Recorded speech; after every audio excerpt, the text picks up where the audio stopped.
hell? What's up? I'm just gonna put this on my Facebook and stuff because I didn't tell anyone I was gonna do this.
What's up, guys? How's the night treating me? It's fine. I've only been awake for maybe like 4 hours or so, so this is like the beginning of my day. But yeah, just been pretty chill. I went and ate some sushi earlier, and that was really good. What's up, Dylan Dries?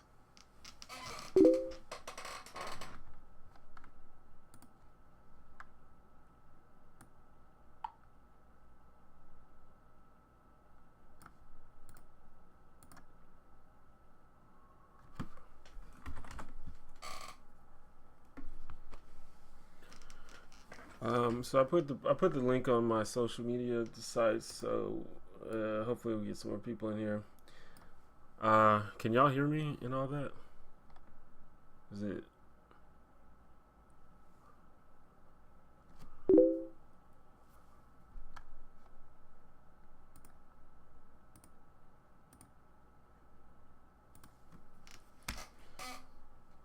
I don't know how long I'll stream. It just sort of depends on what's going on.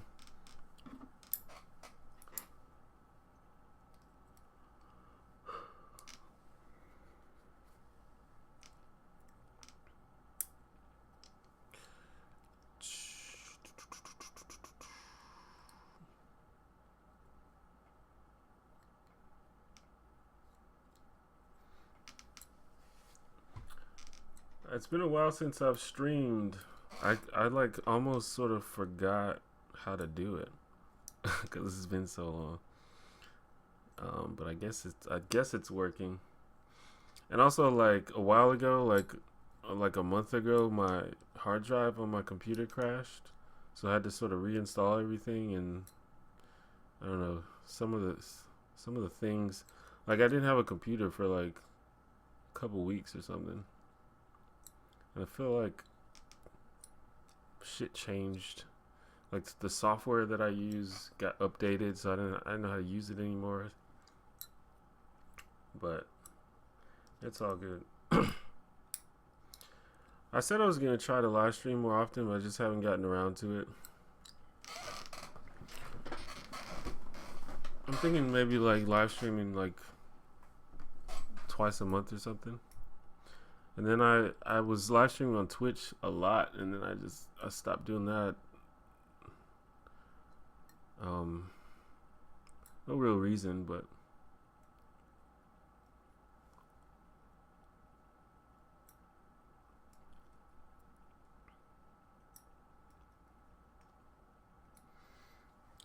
I guess I was just lazy about it. I didn't feel like doing it.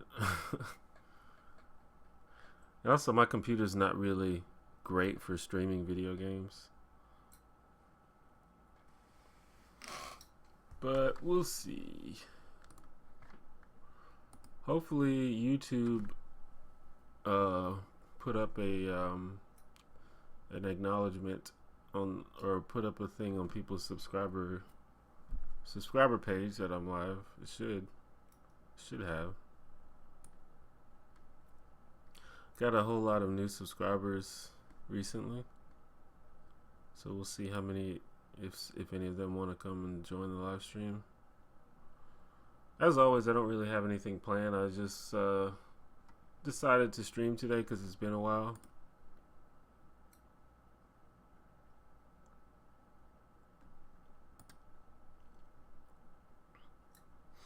And I'm just almost killing time, because I kind of want to go out and have a couple beers later, but it's like too early. And also, like, Wednesday nights in my town are really, or at least in the scene that I hang out in. There's this one bar in town on Wednesday that has this ridiculous deal where they give $1 drinks, $1 well drinks.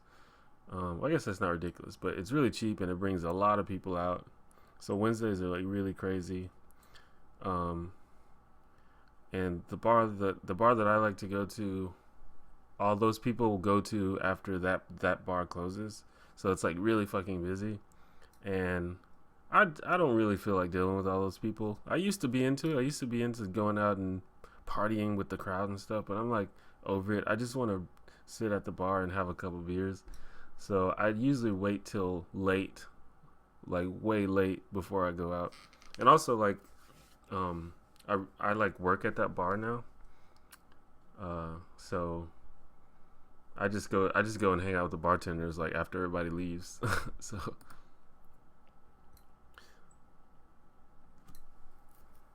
how do you deal with people pigeonholing you because of your looks? You look like Jesus? I don't know. You can't really change the way that other people think about stuff. So I wouldn't worry about what other people think about stuff. You just do you. And if anybody cares to notice, they'll notice how you really are versus how they presume you to be.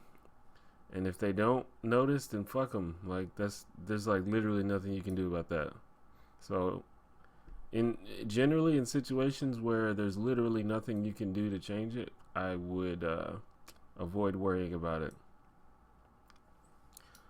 That's just me though. Hello.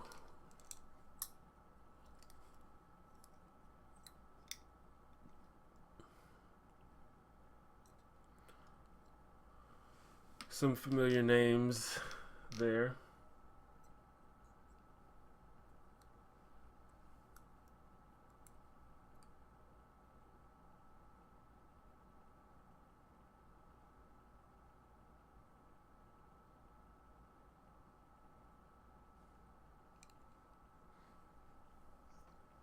I don't really expect that many people to come to the stream just because it was completely out of the blue and not announced. But you never know. And it's also pretty late. It's not late for me, but it's late for people who have jobs in school.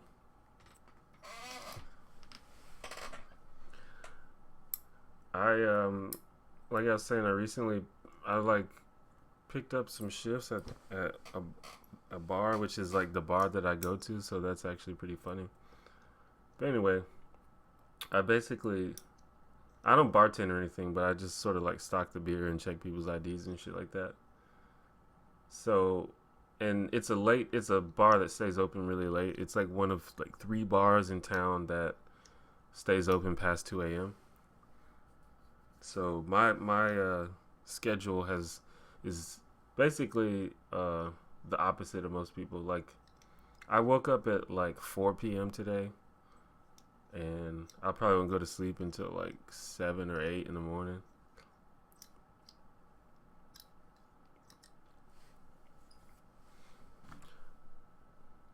Because when I work from 10 p.m. to whenever the bar closes, which is usually like 5 in the morning or 6 in the morning.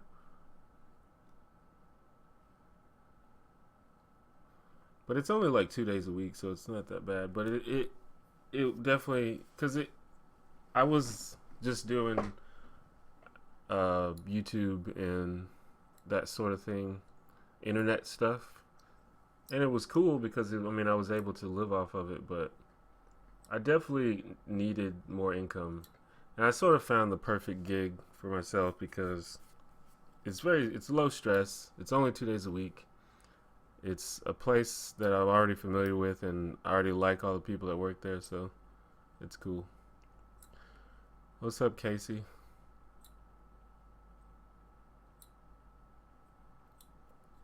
That was one of the reasons why I was hesitant to get a job, because I just don't really feel like dealing with that shit. Like, I'm not trying to like wake up at fucking 7 in the morning. I'm not trying to work like 9 to 5, 5 days a week.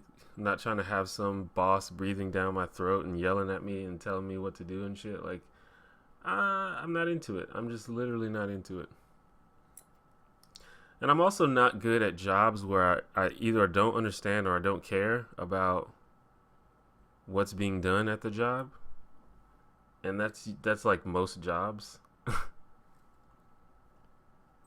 Like my last job, I like just didn't give a shit, and because it was like I thought it was stupid, so I didn't care. So it was hard for me to excel at it because I didn't care about it.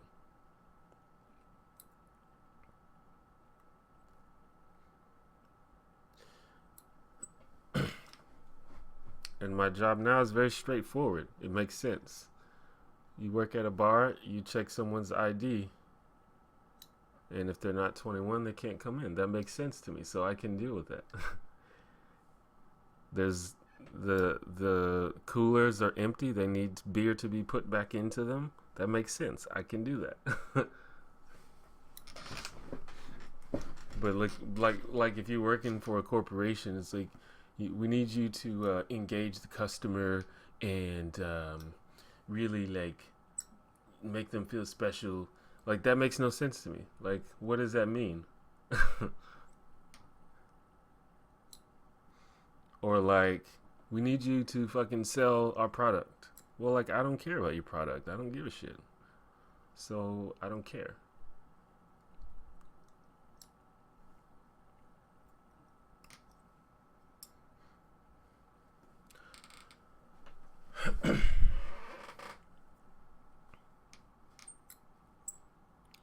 But that's just me. Other people can do it better than me. I know people who couldn't dream of fucking working like 10 to 7 in the morning. Some people prefer the 9 to 5 grind. Yeah, apparently there are emoticons on YouTube chat now. There's actually a bunch of them, or emojis. I feel like everyone just calls them all emojis now, even though emoji is a specific thing.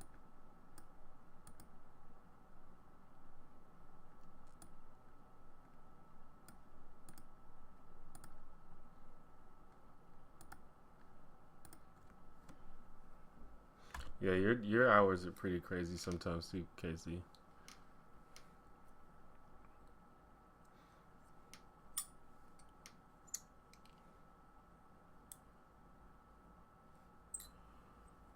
But it works for me. The only weird part of that job is when you have to deal with some drunk asshole that's being unruly. But you know, that's usually not that big a deal. You just like, because we can, like, if someone is too crazy, we can just call the police. So,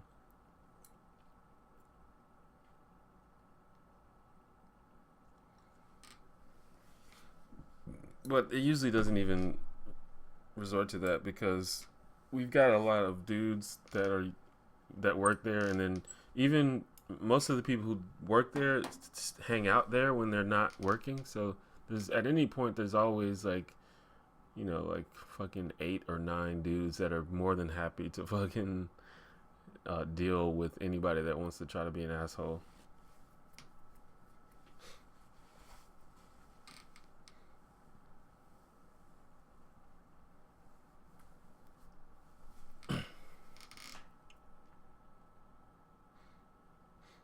Yeah, I have a.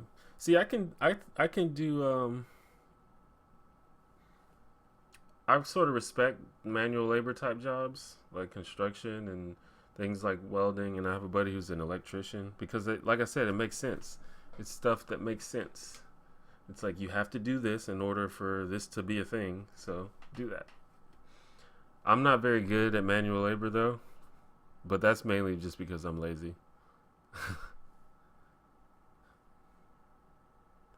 But I'll do it. I would do that. Like I would do it. Like I would help my buddy out sometimes with his electrician jobs. Like when he just needs a second man there. Like I'll do it.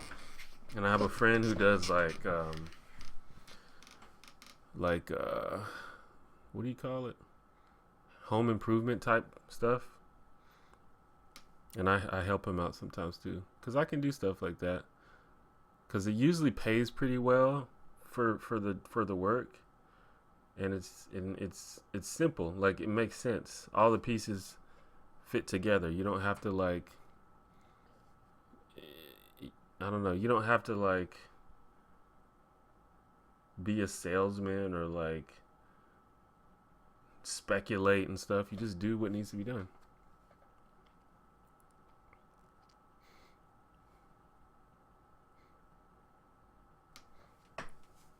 Yeah. And some people are really good at selling stuff. I don't think I am. And I don't and even if I am, I don't want to. I'm not into it. It's not I don't desire to do that.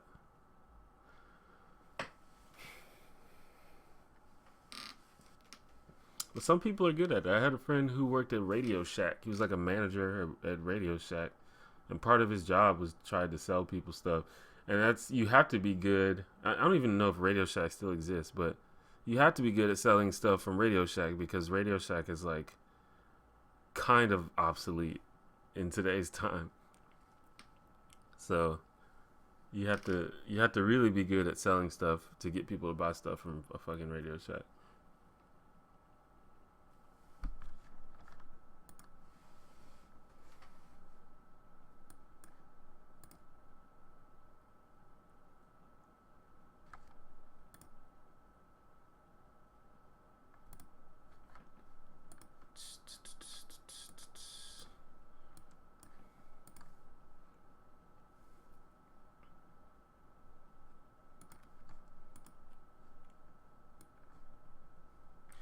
I wonder if the YouTube live stream service has improved at all, or if it still sucks.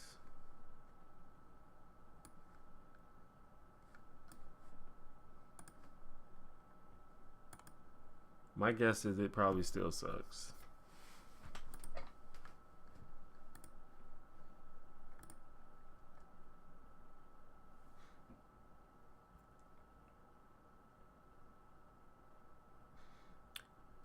I have a project on the mysterious S. Can you tell me some info about it?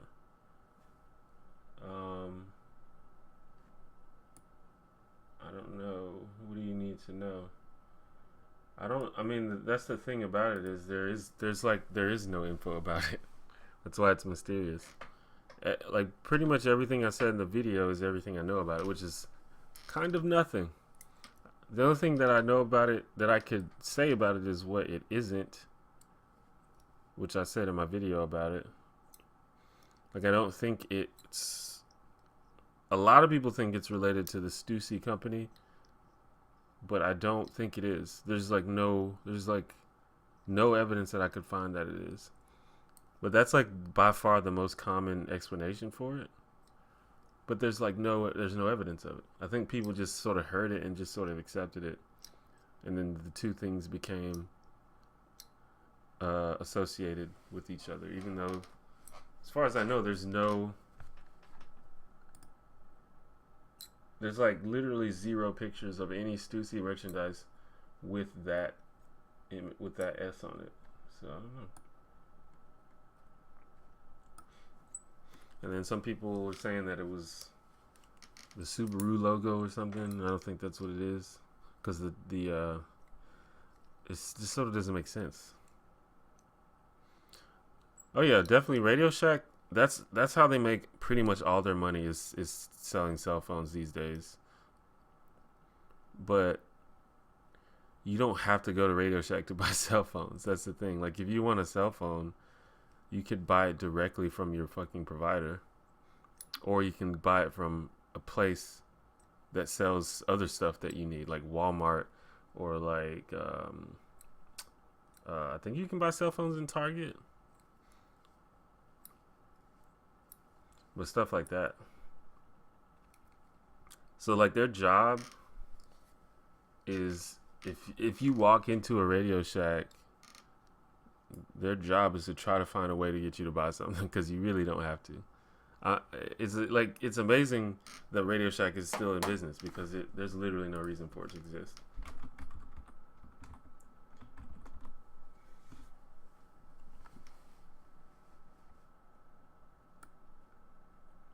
But yeah, I had a buddy who worked at Radio Shack.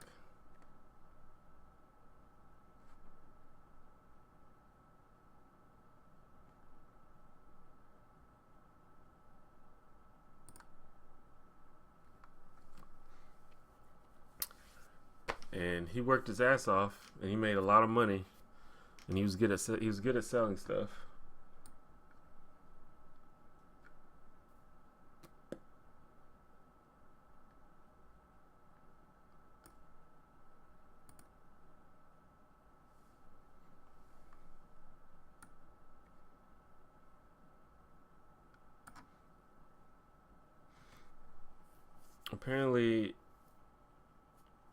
Apparently, Radio Shack is one of the top sellers of cell phones. So they're doing something right. I'm just reading this thing right here.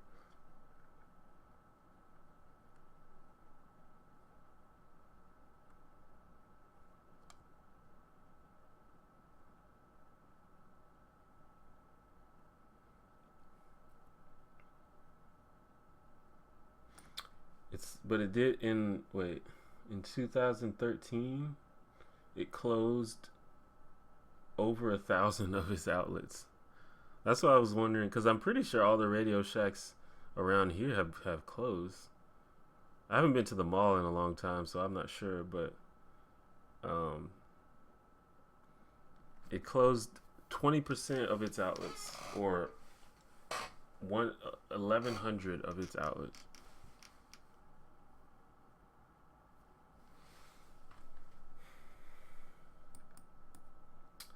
But more power to him, dude.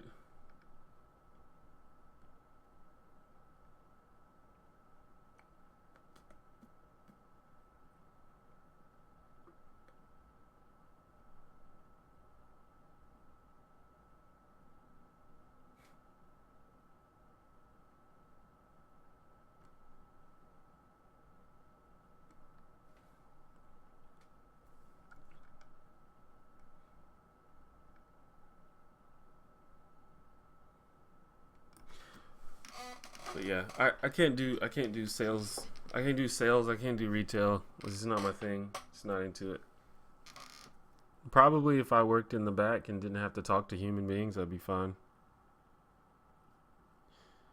But if any job where I'm like forced to like, because I actually made this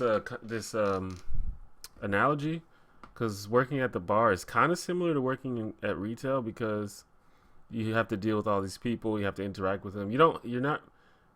Well, I'm not really selling anything, but I mean we do sell stuff. It is a for-profit business that sells alcoholic drinks and other stuff. So you are selling stuff and you have to deal with customers and stuff like that. You have to deal with customer complaints and all that. But the difference is I I don't have to be nice to people. um and and even though we sell stuff, don't don't really need any individual's business. Like it's not important if you don't spend money. Um, at least it's not important to anyone who actually works there. It's probably important to the owner of the business, but he doesn't work there. So um, when we're there, like we really don't give a shit whether you're there or not. I mean, obviously we like people to come in and tip and all that stuff, but if you're being unruly, we'd be more than happy to fucking kick you out. And that's not really a thing you could do in retail. Like if someone comes in and they're being rude or being insulting or stuff like that, you can't just be like, you know what, get the fuck out of my store. Like you usually can't do that. But we can, and we're more than happy to. And we don't have to be nice at all if we don't want to. Like I'm my philosophy is if there's no reason to be an asshole, then don't be an asshole. But some of my other coworkers, they're just assholes off top just because they don't want to deal with any bullshit, and they don't have to be nice to people. And I think that's an interesting situation because a lot of people just assume that you have to be nice to them just because it's a business.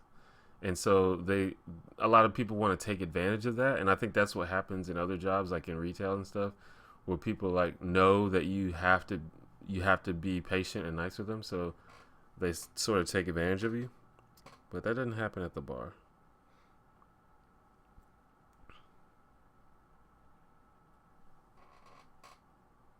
And that's very freeing, knowing that you don't have to be nice to people. Because sometimes people don't deserve to be treated nicely, and sometimes it's like literally inefficient to be nice to people. Like there was a guy the other day who didn't have an ID, and you can't come in the bar if you don't have an ID. It doesn't matter if you're of age or not. You have to you have to literally have your ID on you. That's just the law. And he was sitting there arguing with us for like 15 minutes about. He's like, dude, I was here the other day. I don't have my ID, but I'm 25 years old, man. I promise. It's like, I don't care, man. And after a while, we just had to be like, all right, dude, just get out of here. Just fucking leave, please. Like, get the fuck out of here. And in that situation, if we would have just been nice to him, he probably would have never left.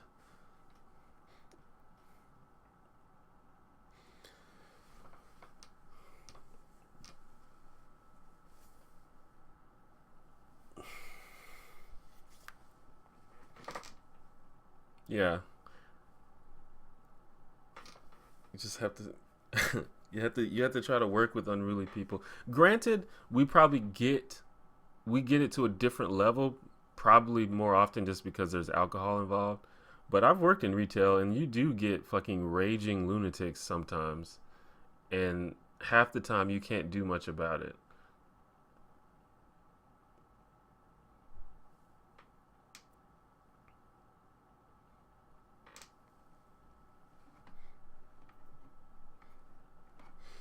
And usually in retail, this doesn't apply to everywhere, but usually retail doesn't pay that well.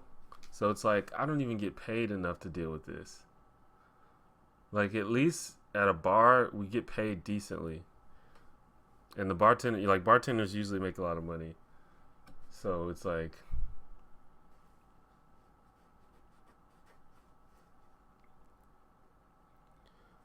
but yeah, it's do you have any excuses to get out of work? Me? I don't know. I don't really need to get out of work though at this point. We have a pretty good system where at the bar because pretty much there's like a bunch of guys that like work the door and bartend and stuff, and usually it's really easy to get someone to cover your shift if you need them to.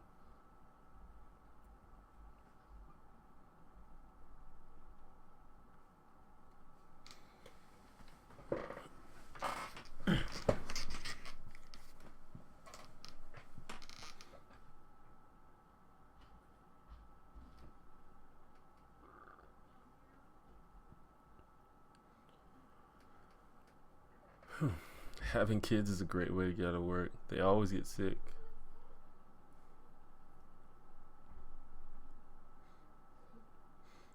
This is the way I'm just imagining someone who has kids just for the sole purpose of using them to get out of work. It's like a master plan.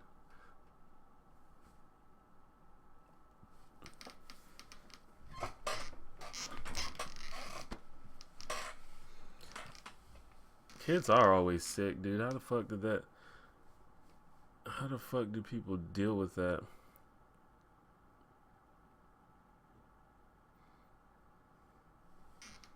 But the thing is, when your kids are sick, there's a strong possibility that you'll become sick as well because the common cold is contagious. Why is your name the one janitor? I'll tell you later.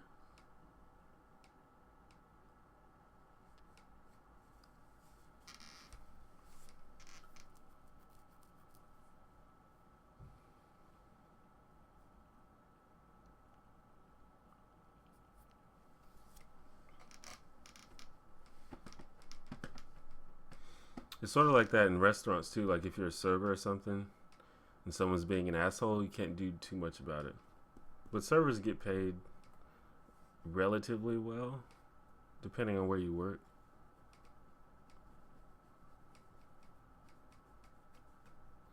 I could never be a server. It's like I feel like it's borderline demeaning. I mean, it pays well for what it is, but it's just such a you like. I just couldn't put myself in that position where I have to like pretend to be nice to people that don't give a shit, and like actually like literally wait on somebody.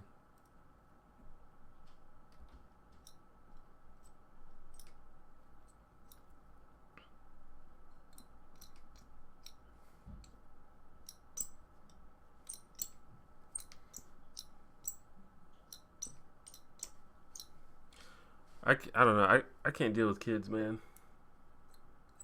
Well, what I always say is my opinion. My opinion of kids depends very strongly on how my last interaction with a kid was.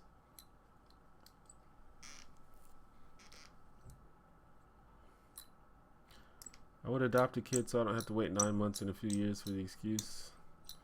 Well, adoption is a process too. You can't just like go to the place and just pick up a kid and go home with it. I don't know how long it takes. It might take close to 9 months. I'm not sure. Seems like it wouldn't take that long, but it could.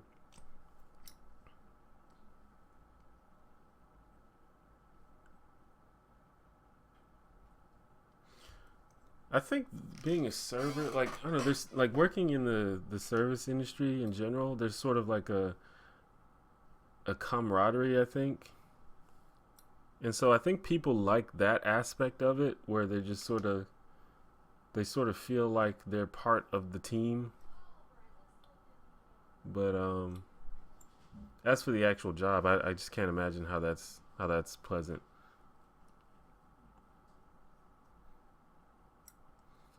It's so weird too. Like actually, I went to a restaurant or just sort of this little place over nearby, and the guy who served us is a guy that I'm like friends with, and I hang out with him at the bar. But he, he was in his like server mode, so he was like, overly friendly and like doing all that stuff. It was so weird because I hang out with this guy, but that's just what they have to do, and it's so dumb, and I just can't do it.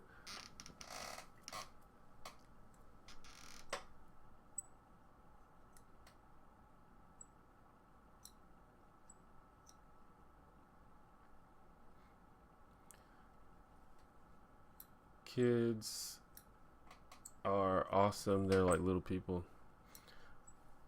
Yeah, the thing is, people vary in their awesomeness too, and that's just the same for kids. Some kids are cool, and some kids are huge fucking assholes. And I feel like it's more likely for a kid to be an asshole, depending on the age, because they don't have they have a limited capability to be rational, and they also have a limited they have underdeveloped empathy.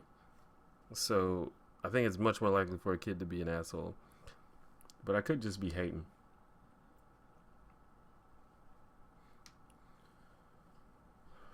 Watching the stream in detention.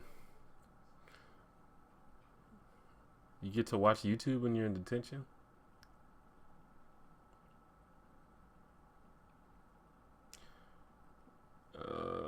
Thoughts on the Pope's recent comments? Well, see, to me, like this Pope, he's been saying all this stuff, and people are like, "Oh man, this Pope's fucking awesome." But to me, like congratulating someone for saying something that's obviously true, like that doesn't make sense. It's like if someone was like never took a shower for like 2 years, and then they finally take a shower, and then you like throw a big party for them, and it's like, wow, this guy's fucking awesome. He took a shower. It's like, no, you're supposed to take showers. You don't deserve a cookie for that. And that's how I feel about this Pope. I mean, I guess it's cool that he's saying stuff that's like, contrary to what some of his predecessors have said, but it took you too long to do this, dude. Well, not it took you, but it took your fucking organization way too long. But I'm interested to see what I'm interested to see how people react to it, because I don't know. I feel like on the internet there's sort of a growing movement of religious people who accept science and sort of respect the findings and views of scientists and stuff like evolution and stuff like that. But there's also a lot of people who literally like I still think in America like 40% of people don't believe in evolution or something like that. I don't know what the most recent poll is, but I'm interested to see how people react to that.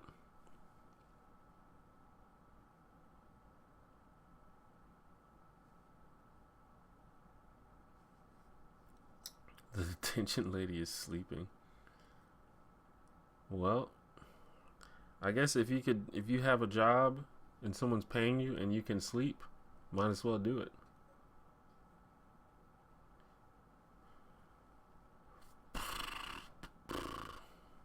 If you get in on raising a child from the beginning, isn't that how it usually works?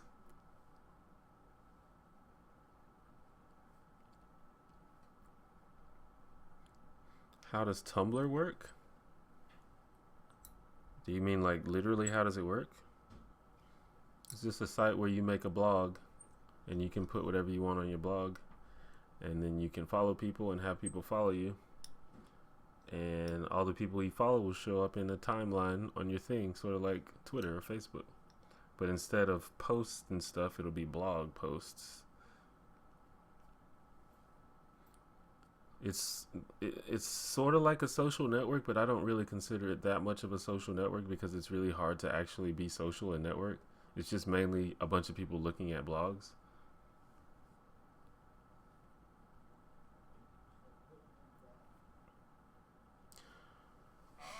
Religion makes people go local in YouTube debates. Yeah, that's true. It's whatever.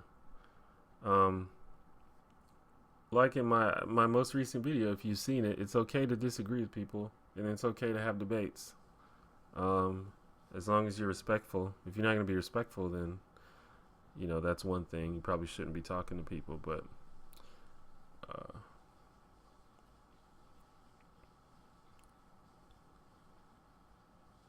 what is the point? What's the point of anything?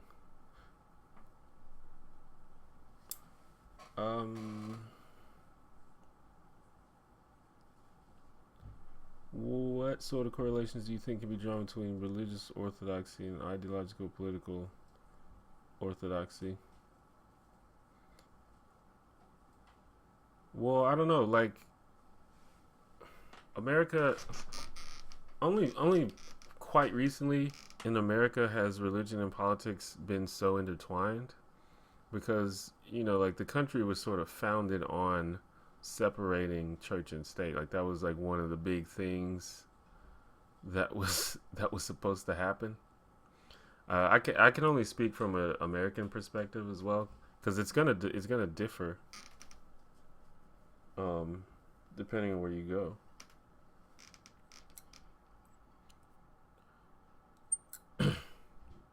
But I don't know. The thing about religion is, and one of the reasons why I think religion is dangerous is because it's such a strong tool that can be used to sway people and control people. And obviously you can use that in politics, because politics actually affects policy.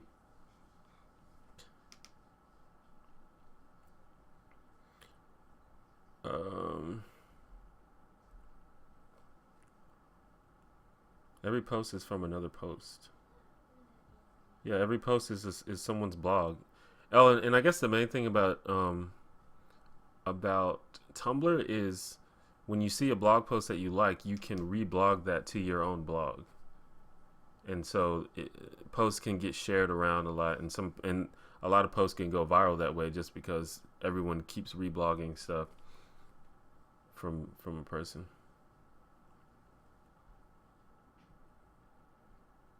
Do I have any plan on Halloween? Probably not gonna do any Halloween specific videos. And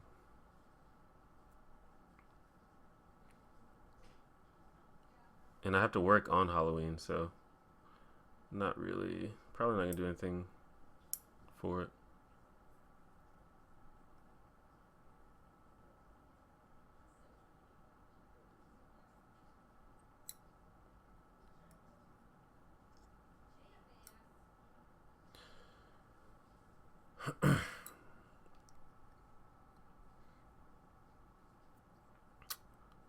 I don't know.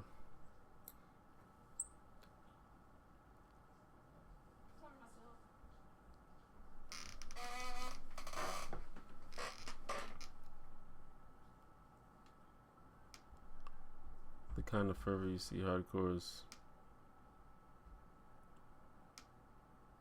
Oh. Well,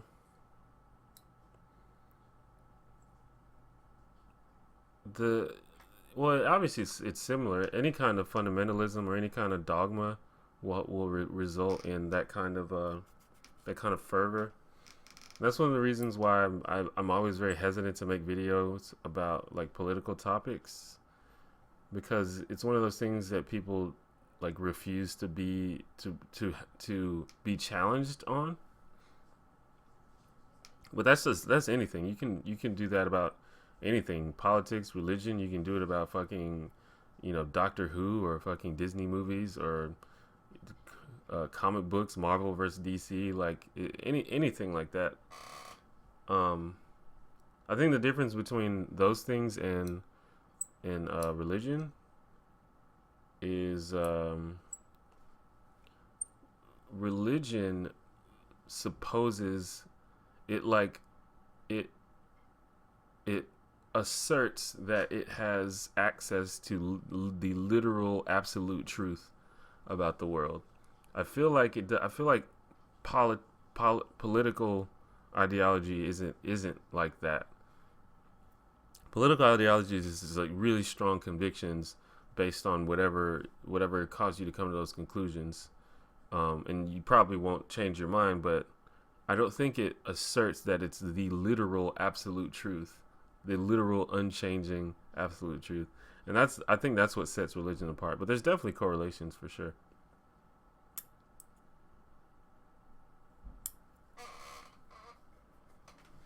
Did I ever get threats in response to what I say? Not anything that was serious. I don't think. Like I've had people say dumb shit and you know really mean stuff sometimes, but I've never had anyone say like I'm gonna come to your house and kill you and stuff like that. That hasn't happened to me yet.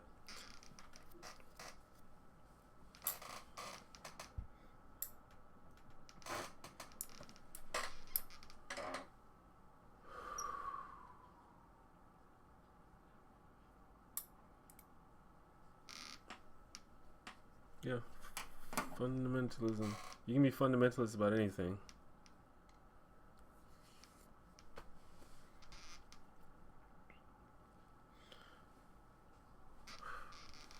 I ate some sushi earlier and I'm like hungry again.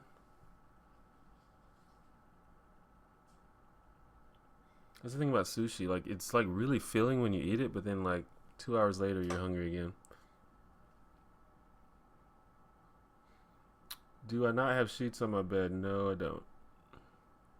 I don't have pillowcases either. Cause fuck all that. Who has time to deal with sheets and shit?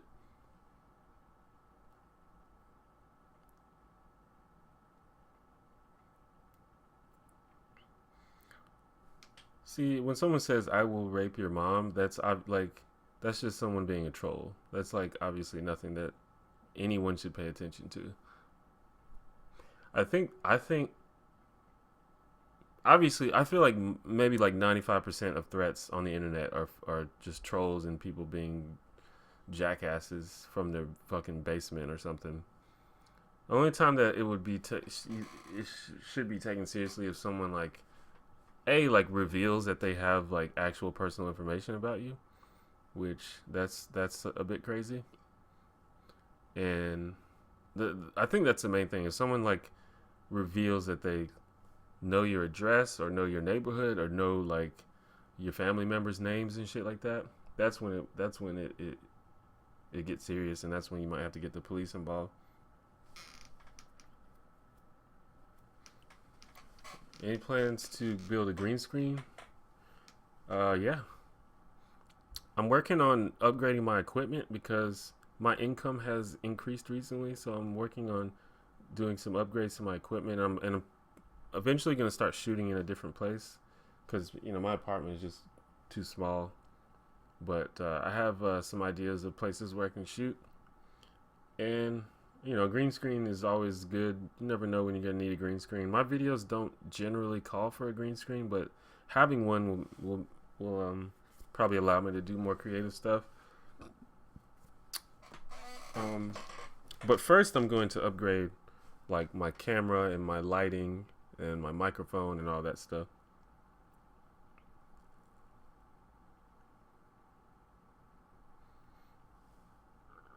Well, yeah, doxing, but not necessarily doxing, because doxing is uh, public revelation of these things.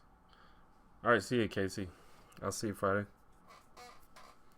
But they could private message you and send you something and tell you that they know something, and the public will never know. But it's still like that's more of a credible threat.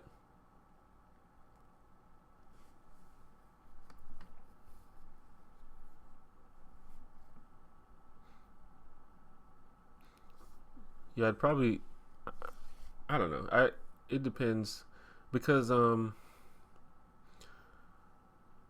I have to do some research because what I've sort of been doing is just making like slight upgrades and like because you know maybe something is like really cheap and I was like, okay, well that's better than what I have, but it's not really that good, but it's cheap, so I'm just gonna get it because it's better. But now I don't want to do that. I just want to save and buy something good off the top, and so I just have to do. Uh, the thing is, sometimes things are good and cheap. Like you don't have to spend a bunch of money if you don't have to. You don't want to do it if you don't have to. Um, like for example, I have this blue snowball microphone, which is really popular. You probably have heard of it if you know anything about that. Um, and it's cheap. It's like $50, and it's an amazing microphone.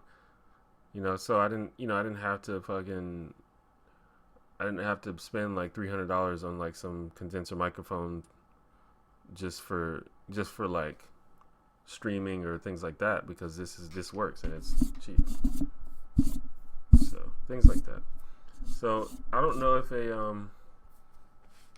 don't know if I need to buy like a legit because green screens are actually pretty expensive. Um, and I'm sure that they're made to be high quality. But if I can get decent results with, I don't know if construction paper will work. I've seen people use it, but it doesn't look good usually. um, but maybe like some kind of green material that's not the actual, you know, green screen. Maybe that'll work. I just have to do research.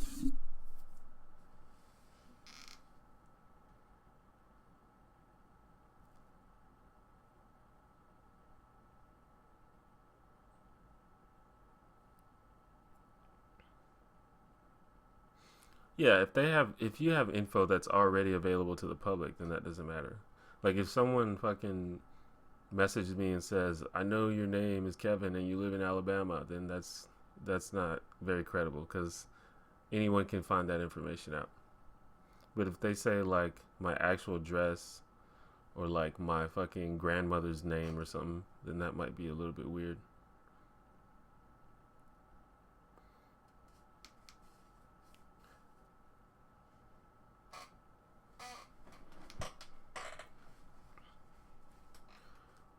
I'm definitely gonna have to do some research about lighting because there's so many different products when it comes to lighting, and I don't know what I need or what would work or what's cost effective. And that's one of the reasons why I'm gonna have to change locations because any sort of like, well, I mean, I could get like some LED lights that don't get very hot, but any kind of like lighting setup will fucking make my room like a sauna because it's just so small. And I need brighter lights. I need much brighter lights.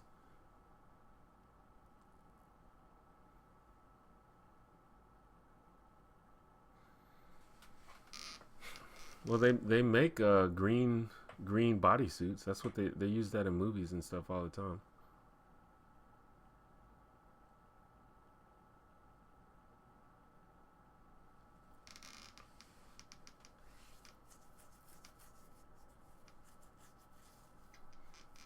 I might order some Jimmy John's or something or a pizza or something.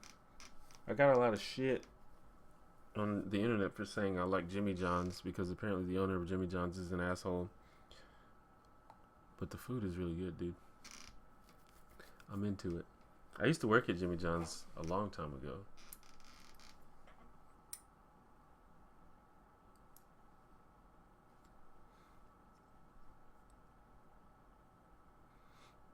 I actually think I said my address on stream one time. Well, I didn't say it on stream, but I was like I was like ordering some food, and I think the stream picked up my conversation, but I don't think that stream exists anymore, and I don't think anyone was really paying attention.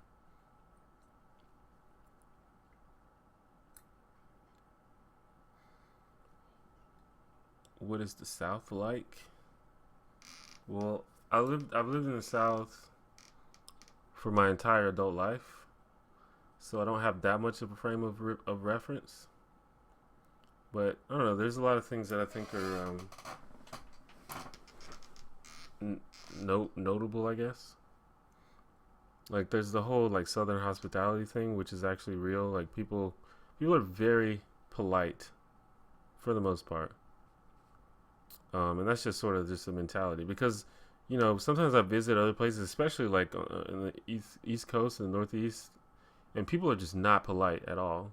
They're not necessarily rude, but they're just not polite. Like no one, like people don't talk to strangers that much. You don't get greeted. People like don't look at you when you walk by. You like walk into a store. Like here, almost anytime you walk into a store, the people who work there will greet you and they'll say hello, they'll say welcome. That shit doesn't happen everywhere.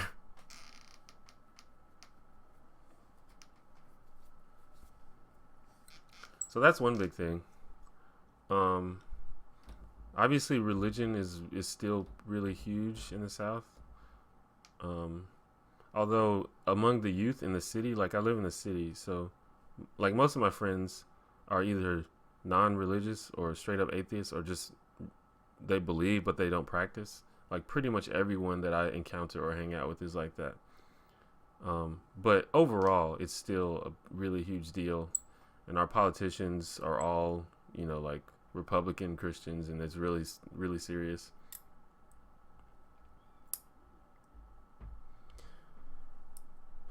So there's a couple things that I think are pretty notable about the South.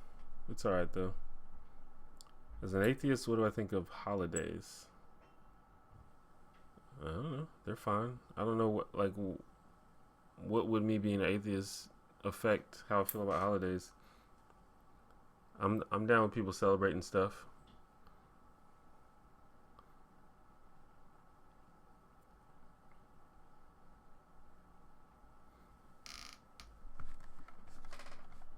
Is drinking at 16 legal in Germany? I don't fucking know because I don't live in Germany.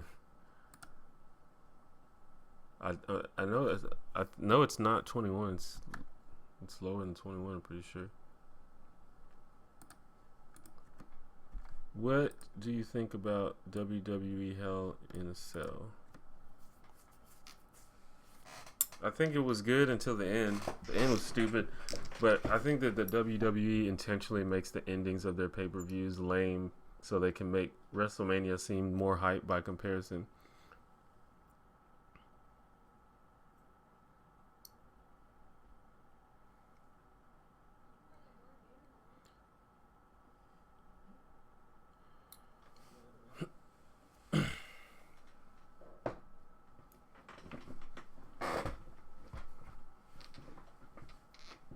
I don't think I don't think anything is a waste of time if people are enjoying themselves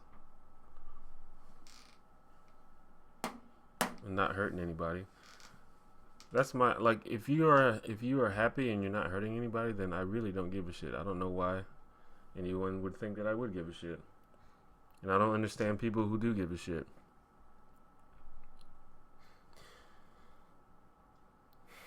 Most people in the world believe but don't practice. That's probably true. Well, not most people in the world. Most people in developed countries. Um,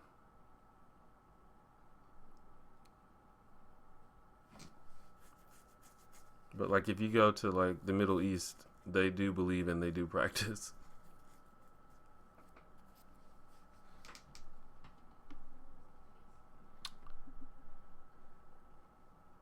But a lot of people in the South believe and practice. There like there's especially in the country. Like I said, I live in the city, but if you venture out of the city, there's like a church every 2 miles. Like you drive down the highway in like fucking southern Alabama, there's a church. There's literally a church like every 2 miles. Like that's not even an exaggeration.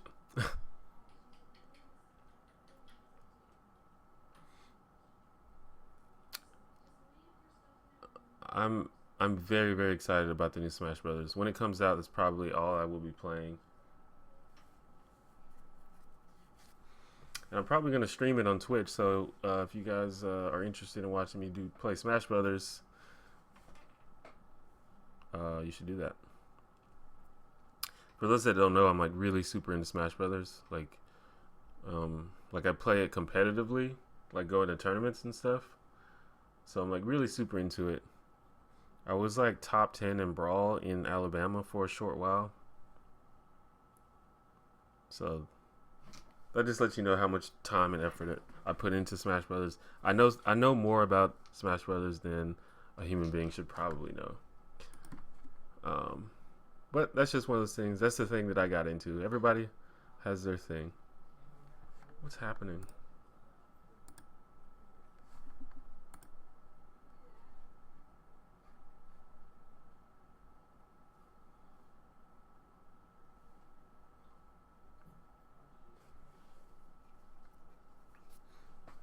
Is it working now? Did the stream just mess up for you guys? Seems to be working again now though. Anyway.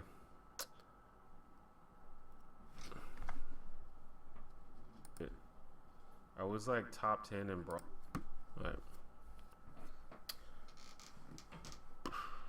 I agree that WWE needs competition. I think that's the biggest problem. That's the only reason why the Attitude Era even happened, is because they had very strong competition at the time, and they probably won't have any competition. So WWE is going to continue to be subpar probably forever.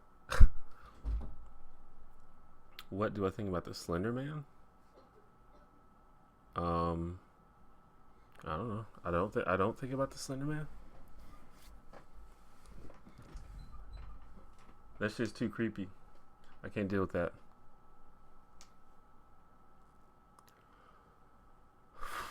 What are your thoughts on guns and gun laws?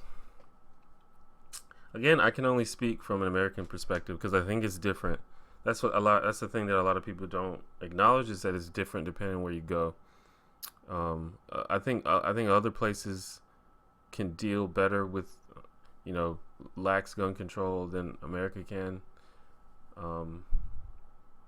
So it just depends, but I can speak from American perspective. And the problem with America is we are gun nuts. We are fucking crazy about guns, and that's due to a lot of things. It's due to like movies and TV. It's due to cartoons growing up as a kid. It's due to, and it's also due to the NRA strongly lobbying in favor of guns in America. But anyway, in America, we are fucking gun nuts. We're fucking crazy about guns. I think the statistic is there are 8 guns in America per 10 people. Like, it's fucking stupid. And that's the problem. The problem is not the law. I personally don't like guns. I think guns are terrible things, and I wish they didn't exist. But they do exist, so we have to figure out what we're gonna do about them. And the problem is we care too much about guns.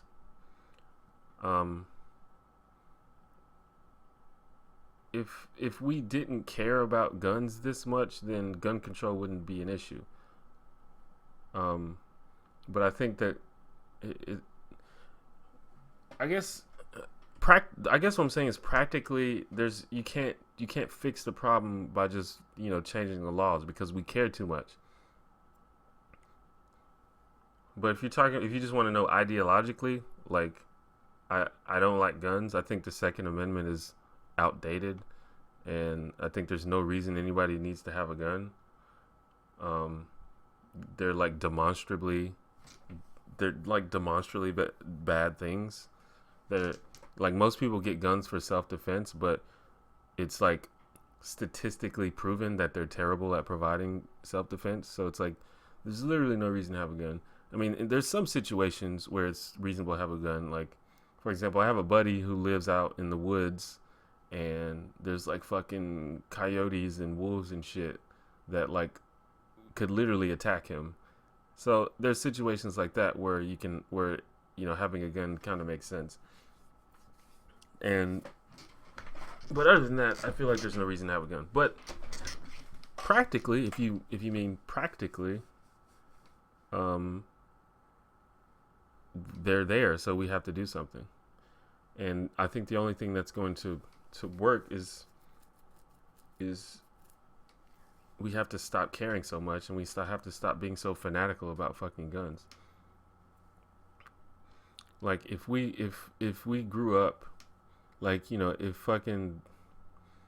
the Columbine kids grew up in a society that, you know, was more serious about guns and less lax about it, and taught them that guns were actually like not that cool, they probably wouldn't have been so easily, you know, so quick to think that they could go out in a blaze of glory by just shooting a bunch of people, you know, things like that.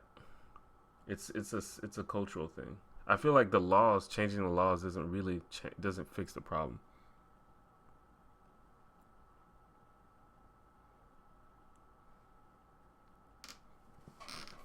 But that's just America.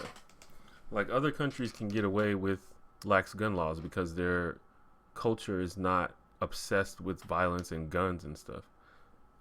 And then some countries can get away with very strict gun laws. But, you know, I think in America it's a bit trickier.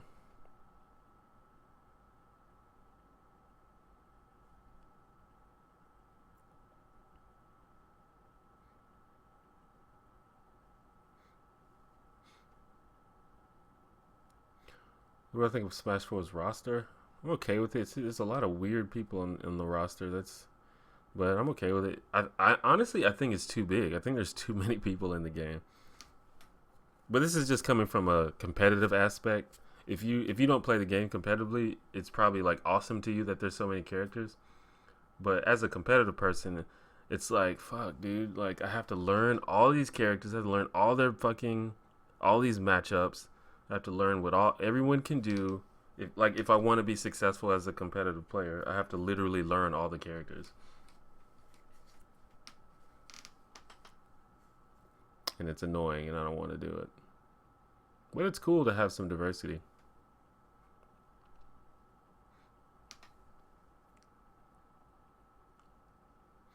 Guns are really good for hip hop videos.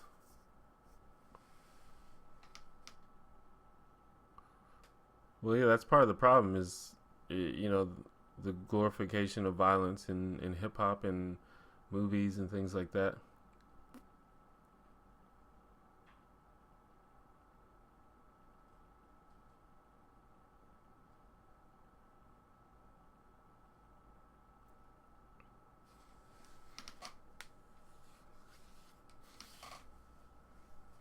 I mean, I get it. Guns are kind of cool. I fucking, you know, I like fucking. A lot of guns are like really awesome. They're like, they just look cool. And so, from like a collector standpoint, I can understand it. But you have to have a little bit of responsibility. You have to understand that you're fucking carrying something that is literally, that can in a second literally end a person's life. And that's like highly dangerous for that to be in your house, or for anyone to have access to it. But I don't know. I don't really make too much of a distinction between automatic and semi-automatic guns. Just from a pure like mass murderer um mass murderer context, I feel like people shouldn't have access to automatic guns just because it makes it so much easier to fucking cause widespread chaos. And in America, we've had like so many mass shootings in a very short period of time. And so if someone says that limiting or prohibiting access to automatic guns is what we should do, then that I can sort of side with that, because It just makes it easier for people to fucking to cause widespread chaos, like massive widespread chaos.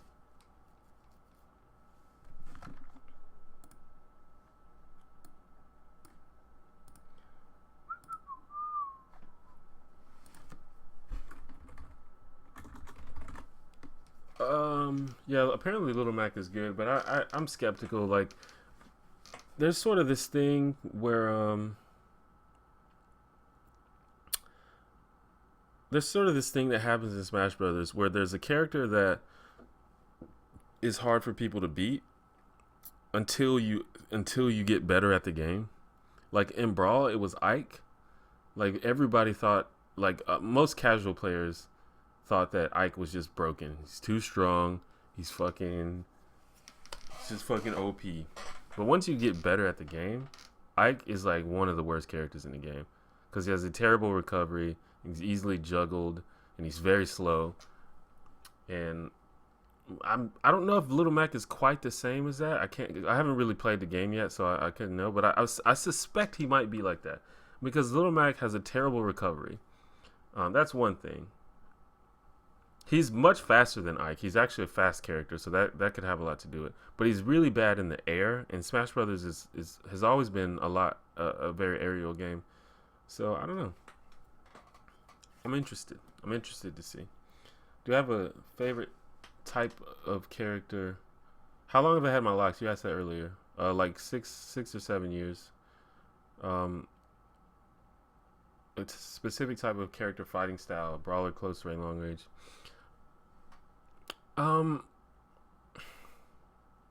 I like ground, and this kind of sucks for Smash Brothers, but I like ground-based brawler type characters. So I was actually really interested in Lil Mac, but I like. I don't know. I don't like characters that spam projectiles and stuff. That's not my style. I like close range. I like characters that are like quick in close range. Like I don't like grapplers. Like, and I don't like big slow characters like Bowser and DDD and stuff. But I like ground based, quick close range characters. So like I'm interested in Sheik. I play Peach a lot, but I sort of play her differently. Like I play her closer to the ground. A lot of people play her aerial, but I like Peach. And I played Snake in Brawl, and he's a ground based close range character. He was semi quick. He wasn't super fast, but he was quick enough. So I guess that's my thing, and that's how I am in other games too. I like fucking close range melee characters. Like in League of Legends, I like playing fucking melee fighters. In MMOs, I always pick like warriors and stuff like that, just because I like being in people's faces and fucking kicking their ass. My favorite video game of all time is Metal Gear Solid 3, Snake Eater.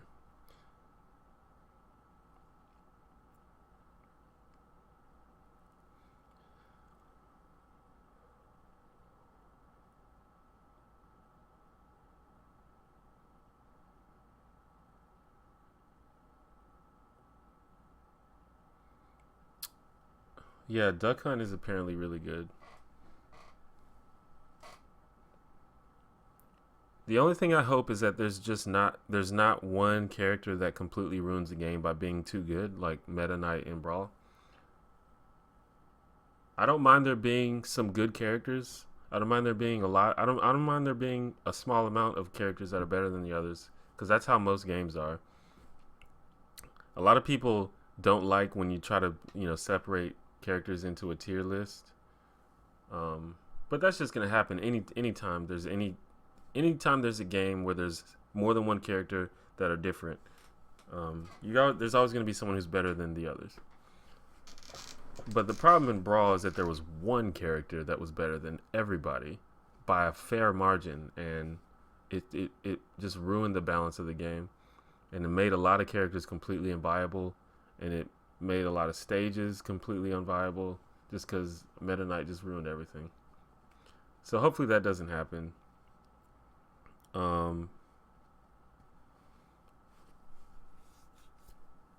And in Melee, it was kind of bad, but the problem it was better in Melee because all the power was centralized between like 5 or 6 characters, and that's much better than one character.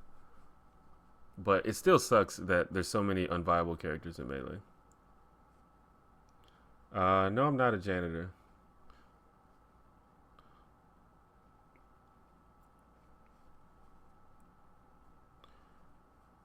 I don't really play horror games that much, especially not Five Nights at Freddy's, because I don't think that being scared is pleasant. It doesn't make me feel good. And Five Nights at Freddy's is not even scary. It just jumps out at you. It's literally all the entire game is jump scares. I don't. That's cheap. That's not cool. I'm not into that. I don't like jump scares. And that's what that entire game is.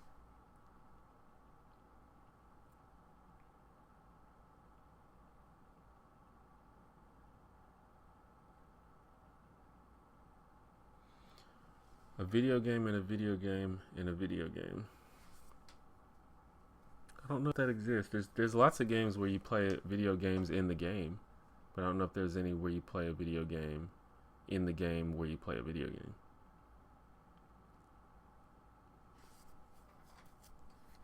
I loved Roy. Roy is one of my favorite characters. He's kind of bad though.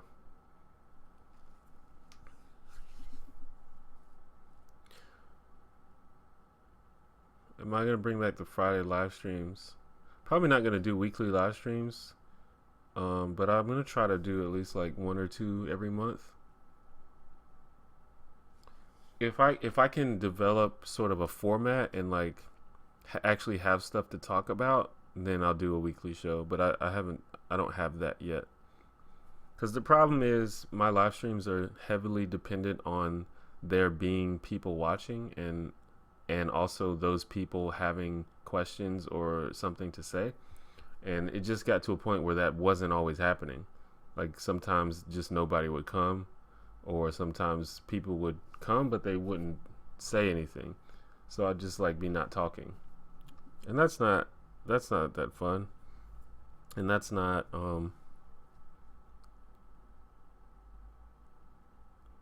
it's just not a interesting live stream. So if I can come up with more of a format and actually have things planned, then I'll do it. But as of right now, I don't have that. Yeah, I have played Dungeon Fighter online. My brother has actually got really big into it, but I thought they like ended that or like closed the servers on it. Oh, it's reopening, you said. Well, my brother will be super into that because he loved that.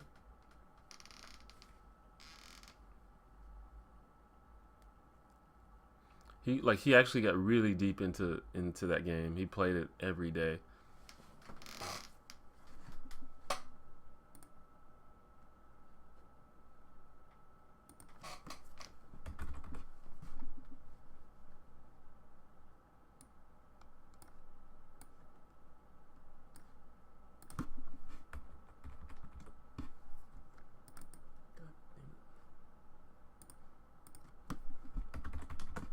I'm gonna tell him he's coming back.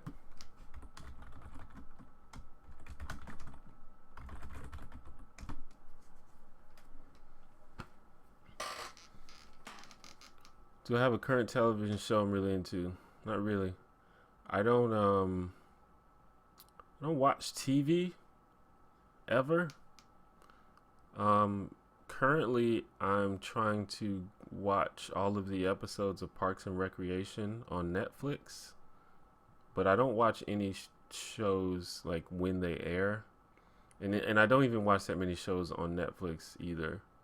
I just sort of decide that okay, I'm gonna watch this show, and if I do watch a show, it's probably comedy. Like I don't watch drama shows. I only watch comedy shows. I don't feel like getting invested in drama shows because it's just like cliffhanger after cliffhanger, and it just stresses me out.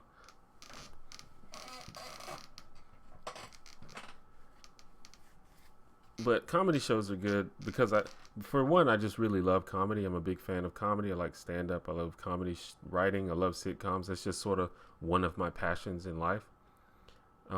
So that's one of the reasons why I'm into it. But a good comedy show that also has good writing. They can also be very dramatic, and I think they're pretty cool. They don't have to be dramatic, but they can be. Like I like Friends is like one of my favorite shows of all time because it's really funny and it had really good characters, but it also had a really pretty interesting story arc. But then on the flip side, probably my favorite show, or maybe like top 3 favorite sitcoms, but one of them is 30 Rock, and that show had somewhat of a story arc, but the story was like very not important. It was all about getting laughs, so that was pretty cool.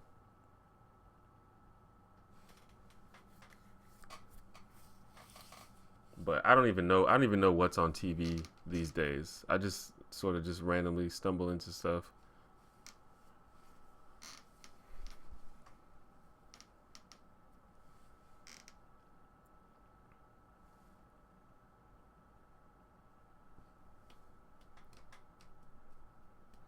I have played Smite. It's pretty cool. I like it. Opinions on Dave Chappelle. I think Dave Chappelle is like one of the top 5 comedians, or at least one of my favorite top comedians ever. One of my top 5. I think he's a genius. Do I have a preferred genre of video games? I'll play anything if it's good. Like I'll play any good game, but I'm competitive, so I like competitive games. So I like fighting games a whole lot, and I like any game that has like PvP. I like sports games for the same reason. Anything. I like MMOs because they have PvP. I love MOBAs like League of Legends. Anything with PvP. But I'll play any game. Like I said, my favorite game is Metal Gear Solid 3, and that's not competitive, but it's fucking just an amazing game. And I'm a big fan of the Zelda series. I love Zelda games. I love Nicki Minaj.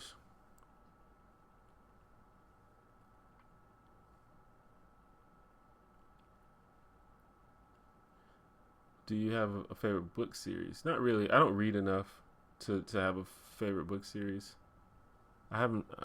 Reading is a thing about which I cannot have a very intelligent conversation because I don't do it that much.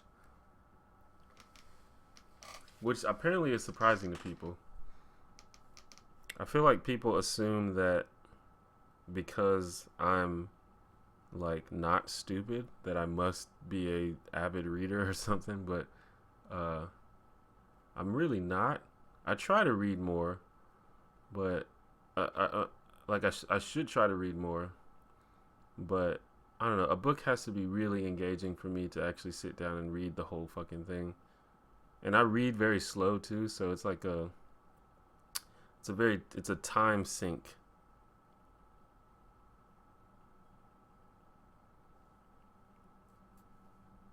I like reading young adult books more than regular books because they're usually more engaging and they're easier to read.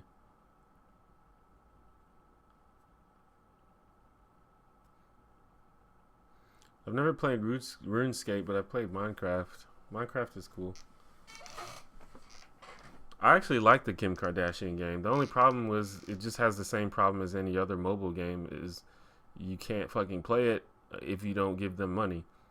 So it's like it literally goes to a point where you play the game for literally like 5 minutes and then you can't play again till the next day because you run out of energy and you have to pay them money to get more energy. Other than that, it's a really cool game. Honestly, like if I'm being honest, it's actually really cool.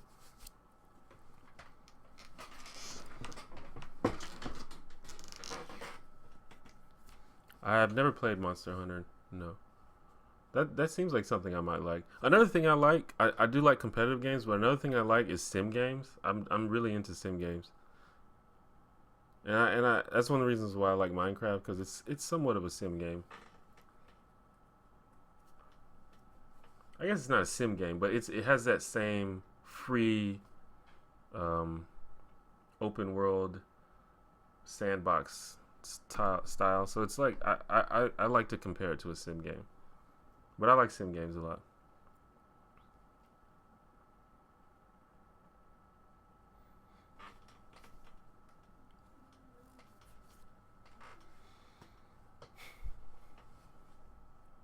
And I think that's why I like sports games too, because it's like a sim game that's also competitive.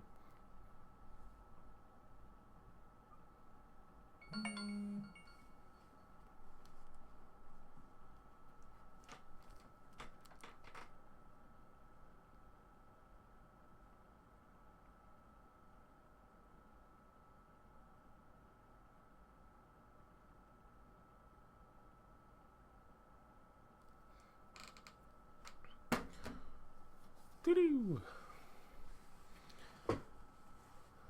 I like all the sim games too, if they're good. Some sim games are bad, which is annoying. I was gonna get the latest Sim City game, but I heard it was bad, and that was really disappointing to me because I used to love Sim City.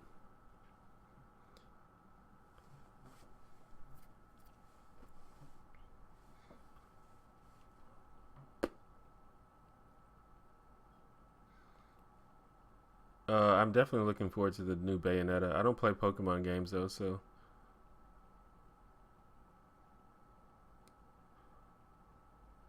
what do I think of the term guilty pleasure?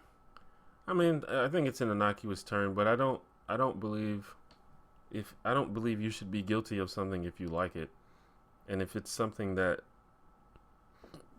like if you like something and you think you should feel guilty for it, then there's a problem there. Like either you probably shouldn't like it because it's something bad, or you shouldn't feel guilty because who cares. But I that's sort of overthinking it. Like for the most part, it's just innocuous. It's just a fun thing that people like to talk about.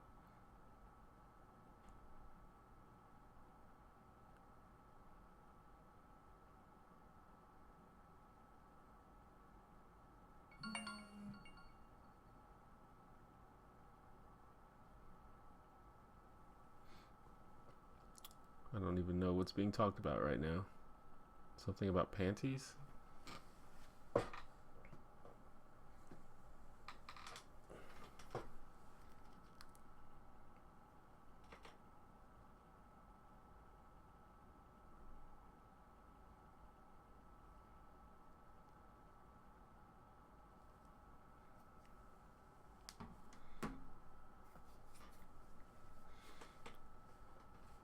I like panties when they are being worn by attractive females.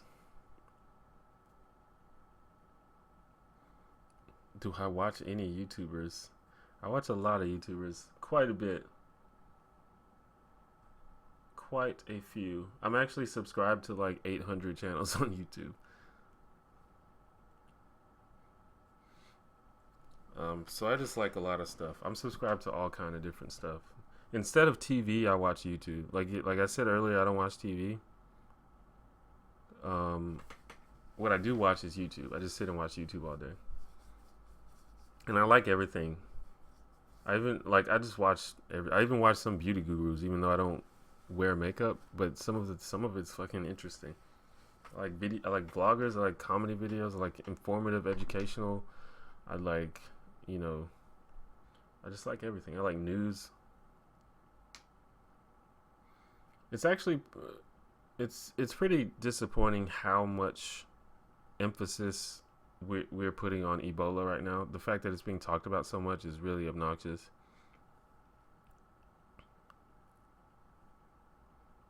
And what's more obnoxious is we're talking so much about how we might get it. It's like, oh my God, run for your life, Ebola. And if we're gonna talk about it, we should talk about how it's a fucking epidemic in Africa, and how we need to help them.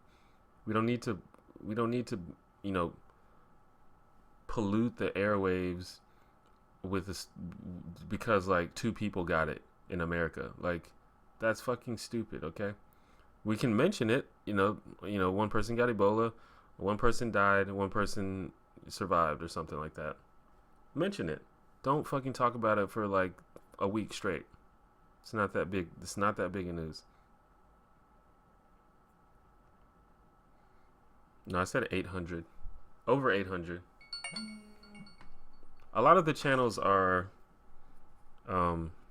defunct, but there's probably still a good, 600 that still make videos.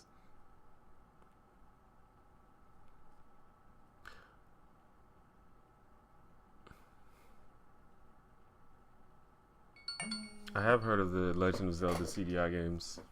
I watched the Angry Video Game Nerd videos about them. They're fucking hilarious.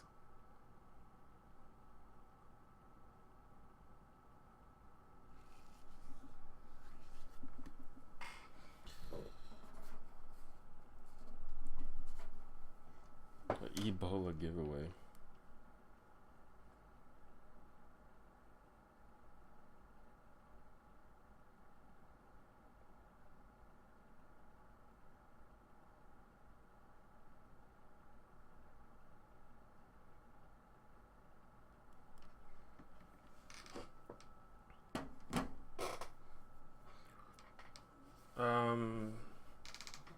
I was going to participate in the midterm elections, but I just haven't really been paying attention.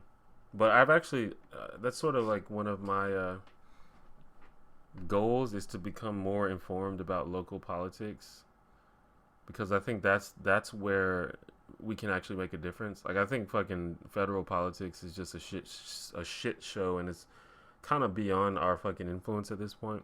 But what we can influence is local politics. So I'm not gonna vote because I waited too long to register and all that stuff, and I really don't know, and so, but I'm gonna start paying more attention for sure. I don't know anything about the new Disney princess. I didn't know that there was a new Disney princess. I do like Game Grumps.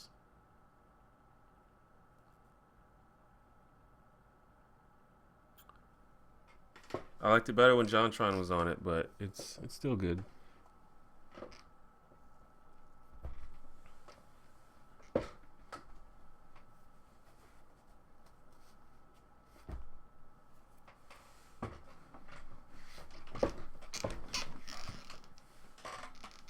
Damien Ebola.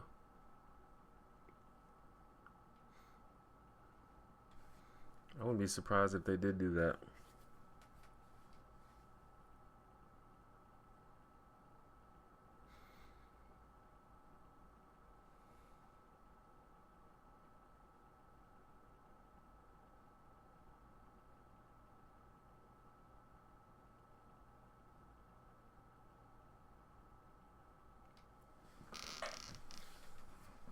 I feel like, I don't know, WWE doesn't really have to do anything weird like that anymore, because they don't have any competition. They don't have to do anything shocking. They probably won't, and they probably won't ever. There's never going to be anything really shocking or controversial.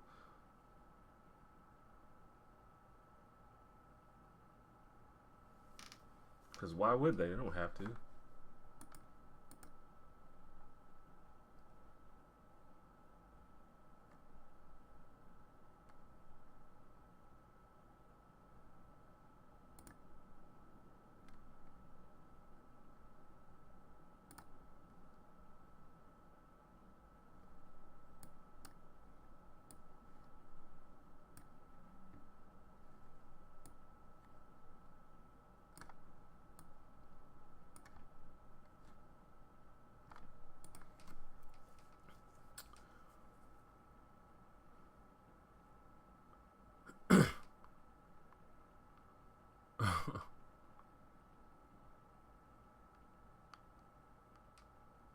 JonTron, by the way, is fucking awesome.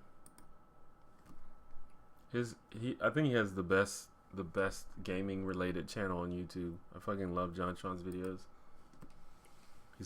He's so funny. He's hilarious.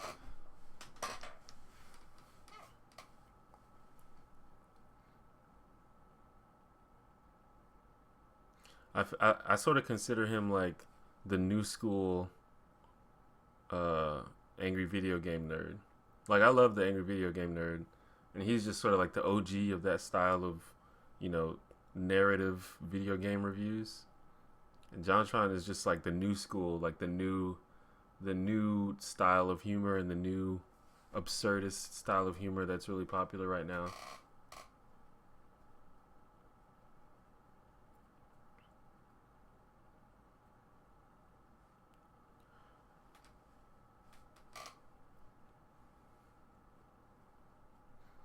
Yeah, I was thinking about um, Rusev and Lana. Their gimmick is a little bit controversial, and then they caused a lot of controversy because a lot of people thought that they were referring to like the Malaysian airplane hijack or crash or whatever.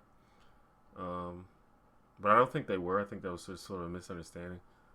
But I don't know. I feel like that's sort of a common thing that they do. Whenever they want someone to be solidified as a heel, all they have to do is make them anti-American. They used to do that shit with fucking Hulk Hogan all the time, because Hulk Hogan was like the American hero and all that shit.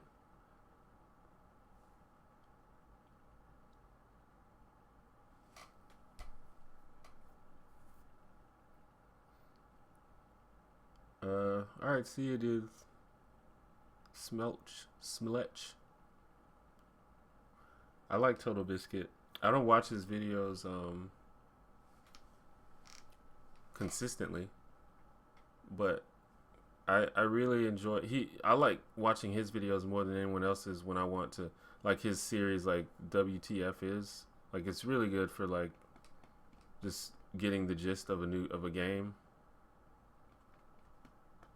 Like I think he does that better than pretty much anyone. So that's what I mainly watch from him.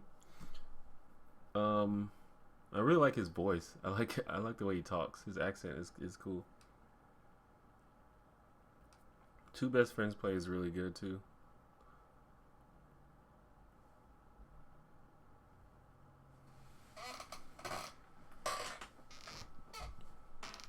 I kind of miss when it was like actually Two Best Friends play. Now they have like 8 different dudes they have on the show for random times. But it's still good. It's funny.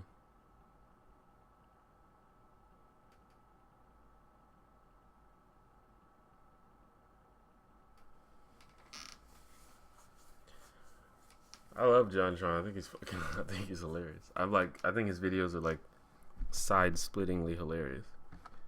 But that's just me though. Everyone, I can see how it wouldn't appeal to everyone. It's definitely a very specific style of humor.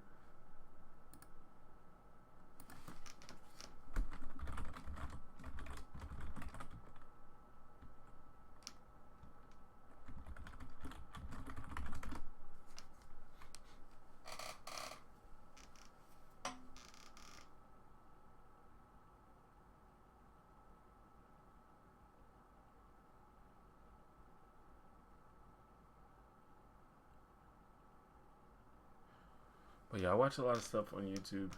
There's not that many. I guess because I'm subscribed to so many channels, but there's not that much stuff that I watch like all the time, like that I keep up with and watch every episode or whatever. I guess because there's just too much to watch. But there's a couple. Usually like vlogs and stuff. Like I watch every Vlog Brothers video. That's just I've that's like one of the only YouTube, maybe the only YouTube channel that I've seen every single video. Even though there's like they have over 1,000 videos, and I've definitely seen every single one of them.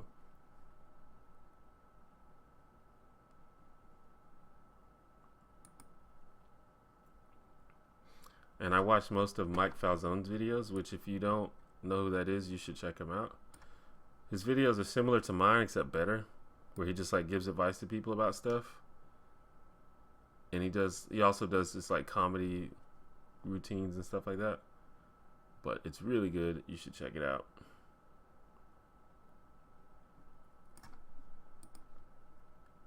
I'm a big fan of Swoozy, who's really good. He like tells stories and gives advice. He's really awesome. You should check him out.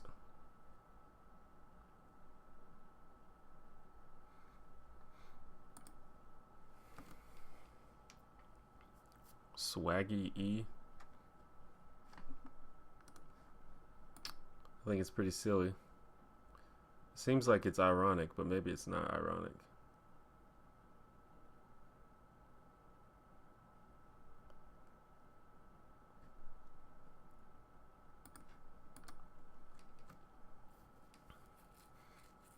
I love Adventure Time. I haven't seen that much of it, but everything I've seen has been pretty brilliant.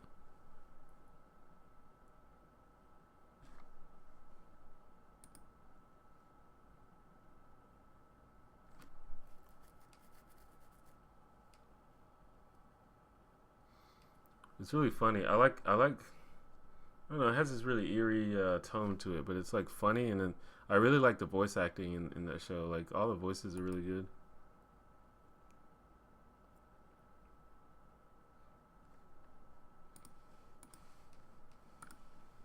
Hodge Twins are funny. I like the Hodge Twins. Who's YouTube? JonTron? I think it's JonTron show. JonTron show. I don't know if you're talking about him though. If you're talking about someone else, let me know.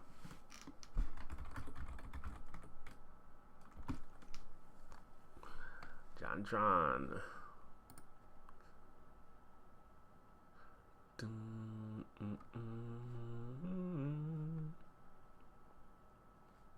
Has he made? Oh, he made another video. Cool. He released a video apparently about "Are You Afraid of the Dark?" That's awesome. Yeah, he like reviews TV shows and stuff sometimes too, and movies. Yeah, he reviewed Birdemic. That might be one of the first videos I saw by him, but it was really funny.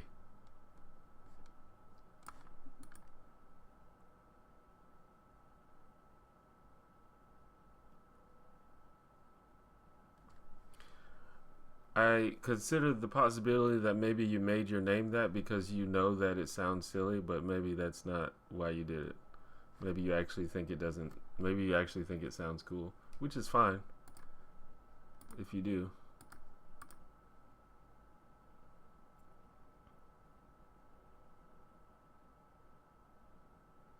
Oh, Mike Falzone. I think it's just Mike Falzone. MikeFalzone. Yeah. Mike Falzone. He's quite funny. He makes a lot of videos about relationships and stuff like that too. And that's why I said it's like similar to me, because I haven't actually as of late, but I used to make a lot of videos about relationships and like the dynamics between men and women and things like that. And I probably will make some more to that extent. But he does that a lot, and he does it way better than I do. He's just, and he's funnier. He's just better at it. Just being real. Give credit where credit's due.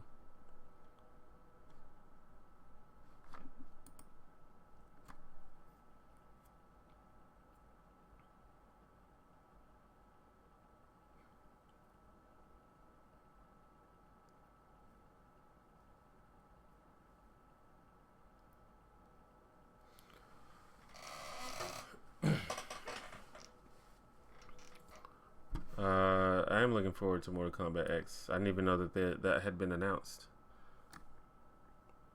I was a big fan of MK9.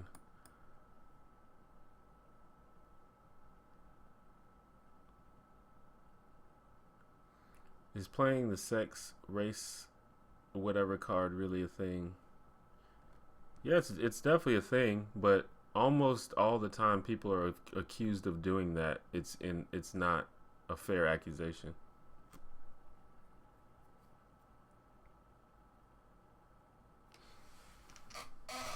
But it's definitely a thing. You can definitely do that. But I feel like people don't do it as often as it is asserted that people do it.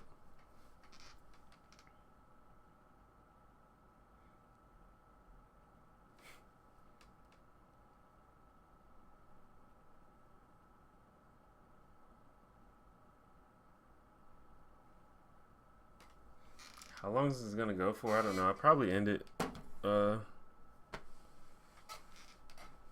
relatively soonish, cause I'm hungry.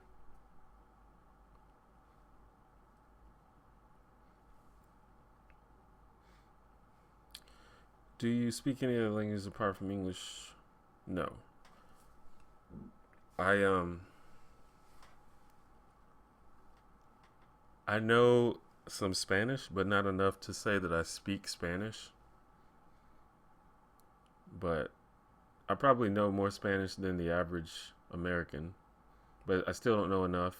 And I'm bad at comprehension. I probably know enough to make basic sentences, but I'm bad at reading it and I'm bad at understanding it. That's just because my vocabulary of it is very small.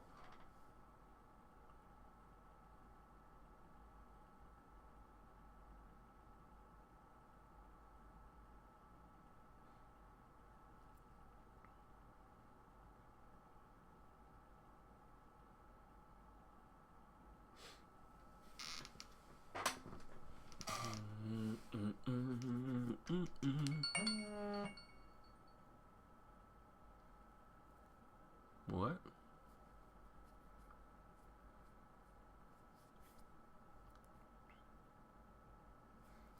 Do I prefer Androids, iPhones, or flip phones? Of those three, I prefer Androids. I have an Android, but an Android, it, an Android is not a type of phone. Android is just an operating system that runs on a lot of different types of phones. So it's hard to really categorize it the same way. But I prefer Android to the iOS, and smartphones are better than phones that aren't smartphones. So that's pretty easy.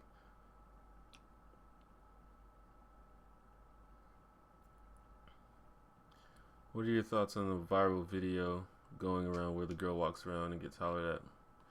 Well, I mean, I feel like if you're at a point where you need to be shown that catcalling is a thing, then you're just not. You just haven't been paying attention. But if you are one of those person and that video made you aware of that, then that's good. Um, but I feel like if you have been paying attention, you should already know that that happens to women all the time.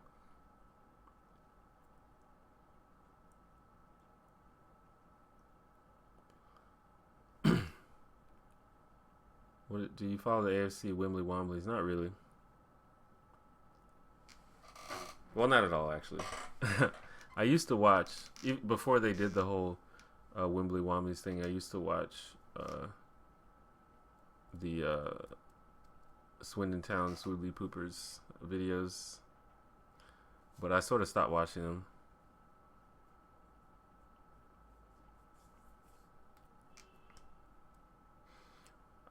I feel like I don't know. I just sort of like pick and choose the ones that were interesting to me because I don't really care about the game. Like I don't watch gaming videos because I want to watch the game being played. I like want to like laugh at the person playing it or hear something interesting. You know, and some of those videos were interesting, and I sort of wish that he was just vlog it and not fucking play the game because I don't care about the game. But most of it is just not. I wasn't that interested in. Top favorite foods? I don't know. That's hard to say when you say like top favorite foods or top favorite dishes. I don't really know. I mean, bacon is probably the tastiest individual food that I've ever had, and I really like shrimp a whole lot, and I really like cheese. But again, that's very broad. But I like cheese a lot.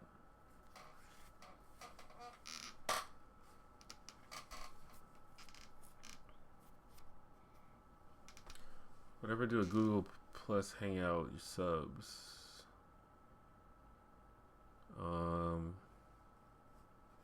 Could.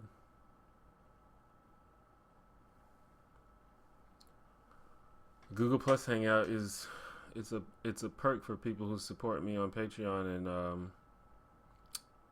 and Subbable at a certain level. Not for everybody, but people who do it at a certain level.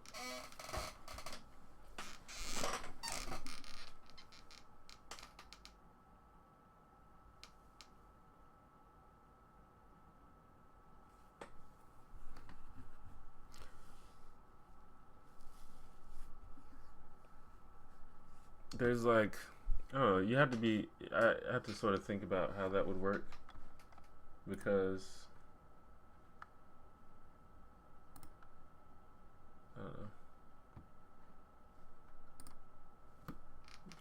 I don't know. Maybe. Fast foods. There's like not very many really good fast food items. I mean, I'll eat it just because it's there and it's convenient, but there's like nothing that's good, that good that I would like have to recommend. Like, I can't even think of a single thing that I think is like so good. McDonald's fries are really good. I'll give you that. McDonald's fries are like super fucking good. But other than that, I can't really think of anything that's just like so good. Fast food is just, I feel like you sacrifice food quality for convenience and cheapness, which is fine. But in terms of just something being really good, I just can't even think of a single thing besides McDonald's fries.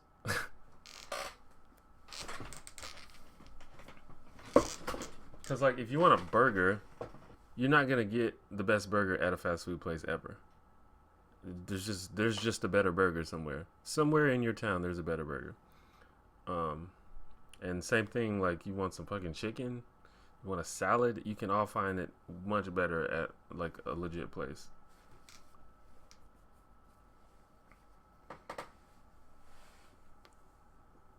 I want to go to Red Robin. Have you been to Red? Do you guys have Red Robin? I haven't been there in a while. I've never had In-N-Out Burger. I don't think we have that here.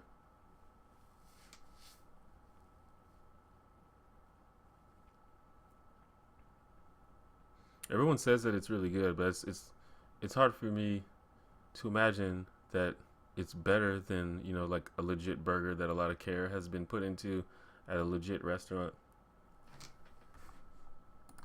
Could be wrong though.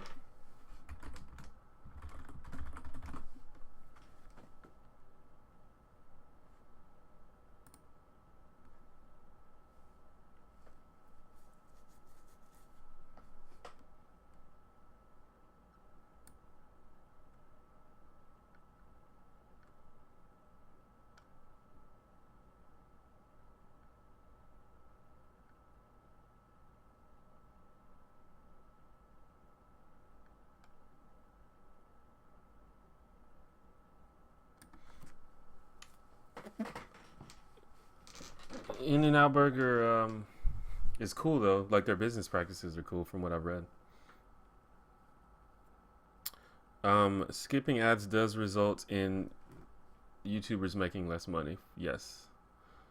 So if you want to think of another way to support a YouTuber, consider not skipping the ad. I can see if it's like a fucking 12-minute video or something, you may not want to watch that whole thing. But if you can stand to watch, just, you know, stick around for like 45 seconds,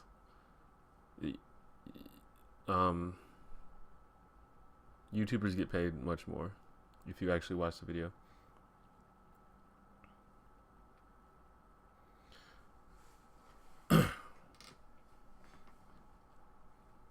So if you actually want to support YouTubers or anybody, like streamers, YouTubers,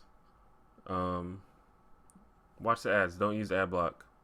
I would say don't use ad block in general on any site that you like or that you want to continue existing. But that's up to you. But if you want to support people, definitely don't use ad block while watching their videos or watching their streams. How long do I think I'll make videos? I don't know. I guess as long as I continue having something to say and as long as YouTube allows me to use their site.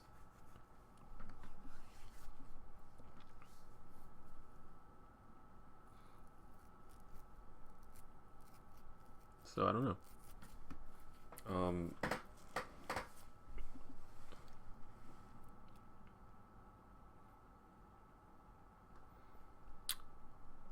I really don't see any reason why I would stop at this point.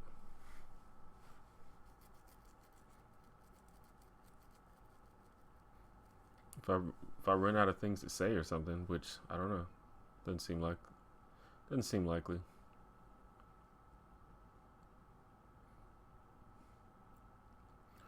Doesn't that mean the amount of money you make depends on the quality of the ads because they have to hold the attention in order to get you money?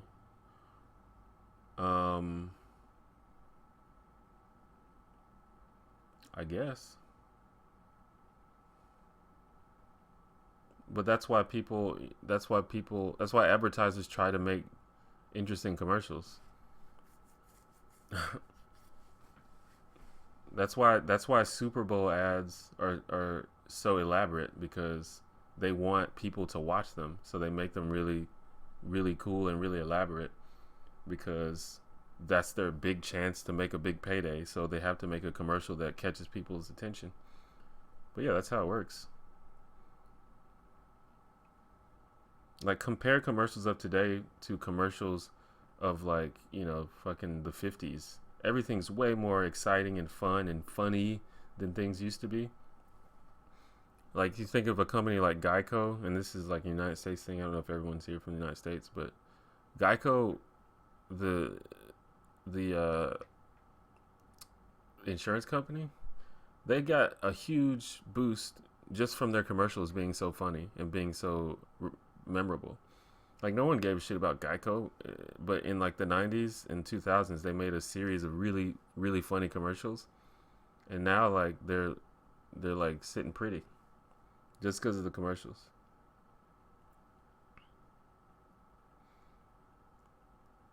Do you think capitalism can exist without the exploitation of others? Well, it kind of depends on what you mean by exploitation. If you mean like if you consider a boss exploiting his employee just because that employee works for him and makes less money than him, if you consider that exploitation, then no. But do I think capitalism can exist without what I consider to be unfair or immoral exploitation? Yeah. All you have to do is make it illegal to exploit people.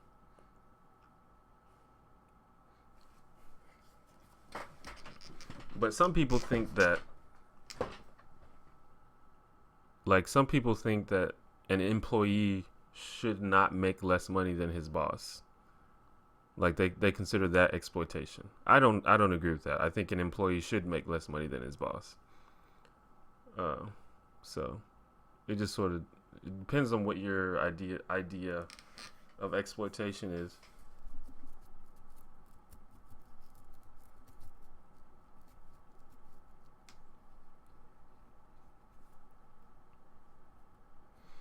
Name some of my pet peeves. I don't really have that many pet peeves. I don't. It's really hard to get under my skin. The only thing that really is annoying to me is when people like sarcasm is like really annoying to me. I don't think sarcasm is cute. Some people think sarcasm is like the most clever, like adorable thing ever. But I think it's really obnoxious, and I don't like when people do it. Like I can see if in some situations it can be useful, um, but just when you just do it, or like when someone's like trying to have a conversation with you and then you respond as in a sarcastic way, like that's so annoying to me. I hate when people fucking do that. And I used to do it. I used to think I was the most clever motherfucker ever, and I used to be sarcastic all the time. But I'm not like that anymore, and I don't like it. So that's like one of the biggest things to me. And sort of related to that is when people like patronize me, or like talk down to me. I really don't like that either.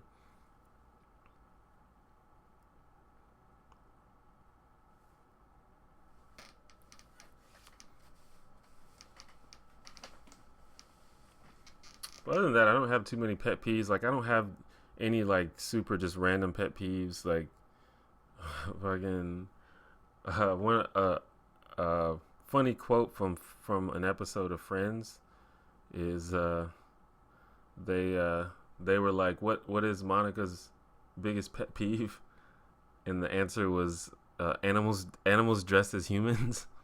And that's pretty funny. But I don't have any like random ones like that that aren't actually like, that are just sort of things that get under your skin, even though they're like a little bit irrational. At least I can't think of any. Oh, one thing I don't like. This is a pet peeve. I hate when I'm in a car with someone and they have the music up super loud. Like, dude, I'm in the car with you, so I guess you have no intention of having a conversation. Like, what the fuck? I really hate that. So I guess that counts. I don't like when people do that.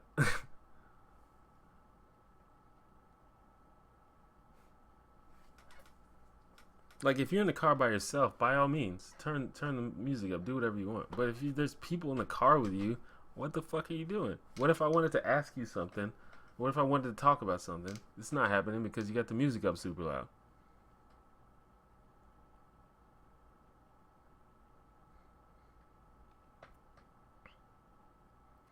So if you ask someone what's up and they answered the sky, is that not obnoxious? That's like super obnoxious, right?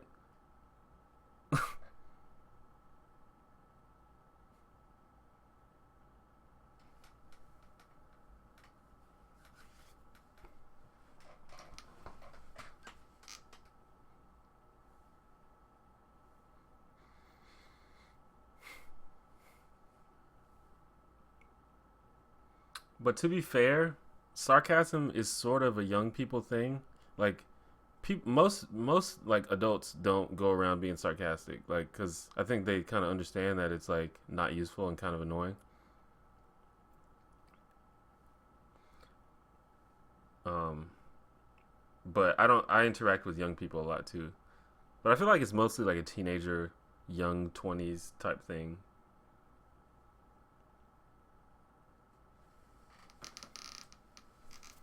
Have I ever been on a road trip? Kinda. Not like a very long road trip, but yeah, I've taken a couple road trips, like maybe like 5 hour long road trips. Like we took a road trip from here to New Orleans. I've been on long car rides, but they weren't road trips because we didn't. It wasn't about the trip. It was just about getting to the destination. I want to go on a road trip. I want to go on a road trip across the United States. I want to go like from here to California and just make a lot of stops along the way. That would be so fucking awesome.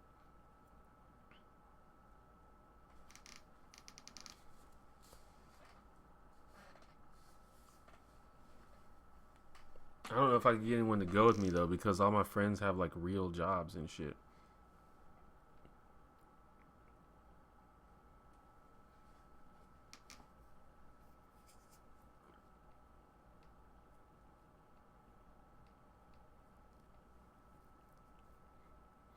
Can't stand when people smack their food. Yeah, it's pretty. It's. I feel like I don't encounter that many people that smack their food these days, but it's always really weird when you do, because it's like, has no one ever told you in your life that that's you shouldn't do that? Like, how did you make it through life smacking your food? Someone had to have said something to you. And I know some people do it unconsciously. Like, I don't think it's not like they're doing it on purpose, but it's still like that's really annoying.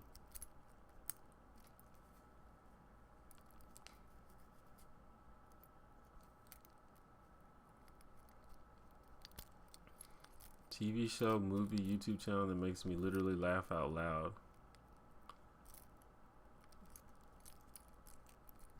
Well, yeah. Seinfeld. Seinfeld makes me laugh out loud. This shit's fucking hilarious. I was talking about JonTron earlier. He makes me laugh out loud all the time. Drunk History is really funny. It makes me laugh out loud a lot.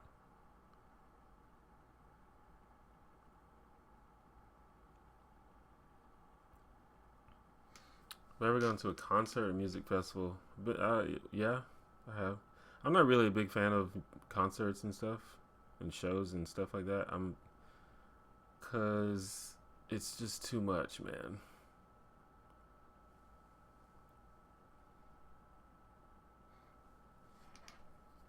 It's too loud. It's too many people. I can't fucking deal. I know I sound like an old person, but I just don't feel like dealing with that.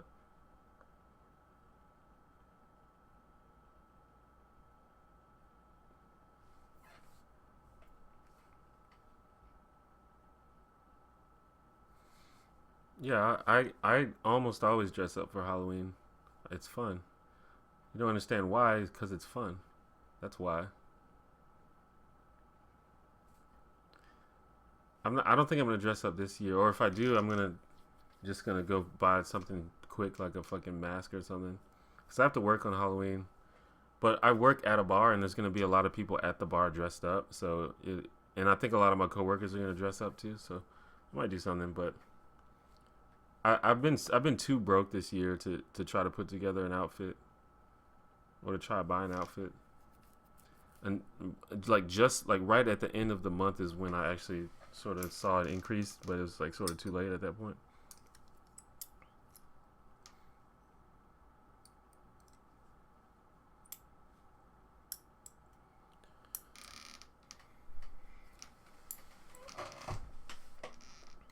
But it's fun. It's definitely fun.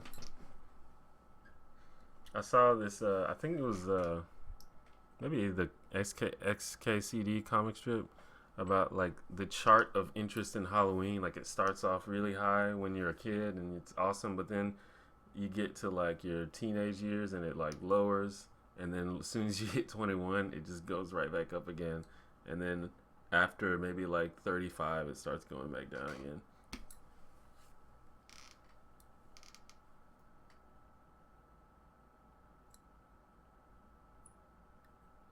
I've never been to Canada. No. I've never been outside of the country at all, except I went to Panama when I was very little. And I was born in Germany, but I only stayed there for like a year and a half as an infant. So I don't remember anything about it.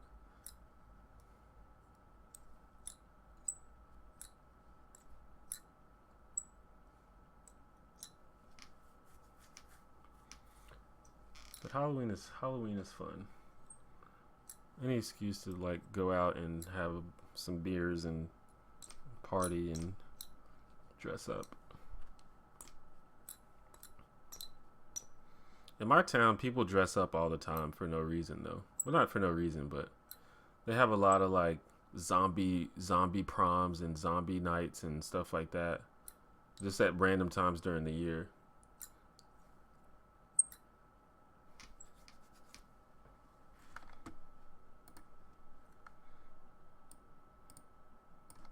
During Christmas, they have like Santa pub crawl or something, where a bunch of people dress like Santa Claus and fucking go to bars.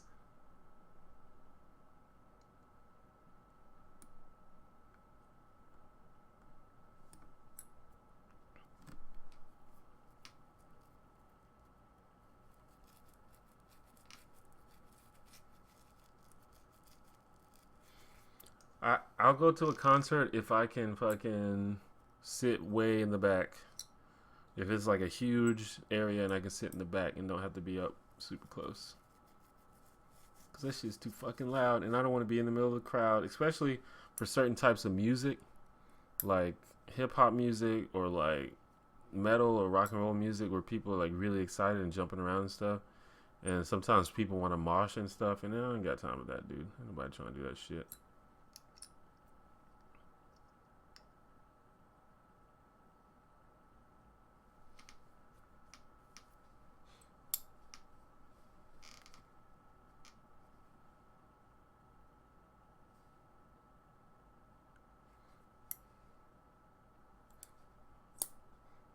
Yeah, there. I've never cosplayed, but there's a lot of cons and stuff that people go to and events that people go to. There's a con every year in Alabama in Tuscaloosa, and then there's Dragon Con, which is more popular. That's in Atlanta, but Atlanta's only like 2 hours away, so a lot of people from here go to that.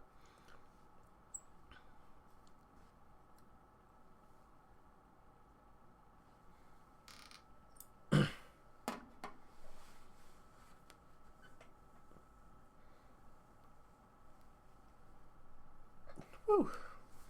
Fucking started back working out again. I sort of like dropped off for about a month. I started back working out, went lifted some weights. I guess it was yesterday. What's today? Wednesday? Yeah, it was yesterday. But now I'm sore. Whenever you start back, like the first few days you do it, it's like fucking super sore.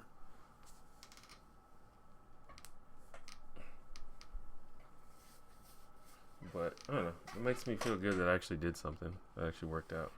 Because I'm trying to get back to the point where I'm just working out regularly because I'm trying to get sexy, man.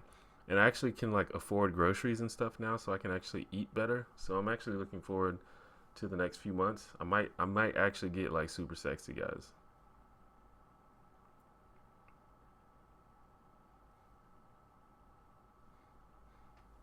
I've never seen Beyonce live, but I've watched a lot of her performances, and I think she's like maybe the best active performer I can think of right now. Granted, I don't keep up that much, but she's amazing at performing. I think she's a performer. Like there's people who I think just are performers, and their music is just a formality because they're performers, and I think that was Beyonce. I think Madonna was like that. I think Michael Jackson was like that. Those are just performers. James Brown. I feel like they're born to be on stage. They're not born to be in a studio. They're born to be on stage.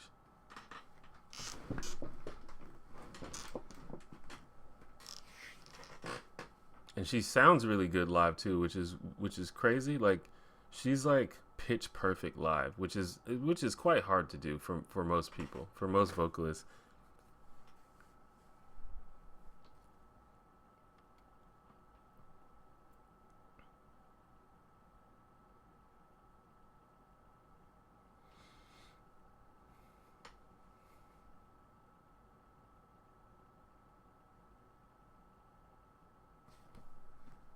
I like a lot of Beyonce songs though. She works with really good people,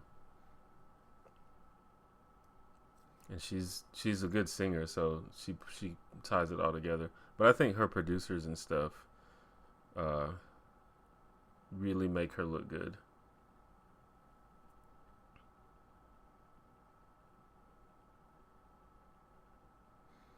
Is there any workout routine I prefer? Right now I pretty much only like lift, like do strength training, and right now we're working on building the baseline, like a sort of a baseline of strength, and so we just do like the big compound exercises. So like what we did yesterday literally was squats, bench press, and deadlift, and that's it. And then after we get sort of to the point where we know how strong we are and what our goals are, then we can start doing more like bodybuilding exercises, like dumbbell exercises, the bicep curls, and military press and shit like that.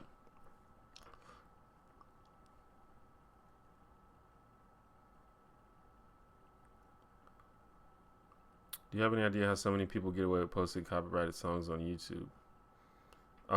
Because YouTube, um, YouTube puts ads on those videos, and and the owners of the copyright get paid for them. So they've made an agreement with YouTube where usually they'll keep the video up, but they'll put ads on it, and the people who made the song get paid. So they get paid, so they'll leave it up. But that's the main thing.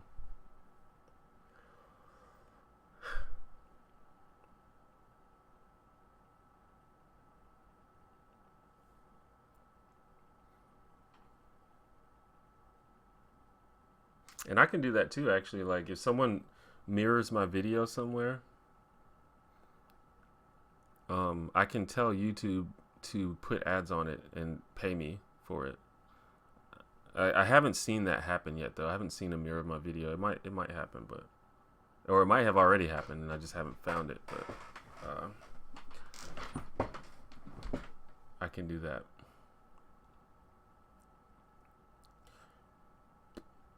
I don't know that much about newer artists. I don't know that much about Ariana Grande. I watched the shows that she was in. I watched a couple of them. I liked I actually was a fan of iCarly. Like, I fucking liked that show. And so I was a big fan of Sam and Cat, but that shit got fucking canceled because apparently they couldn't get along, or they had disagreements or some shit. But I don't know anything. I don't know anything about her music. I couldn't tell you a single song that Ariana Grande has done.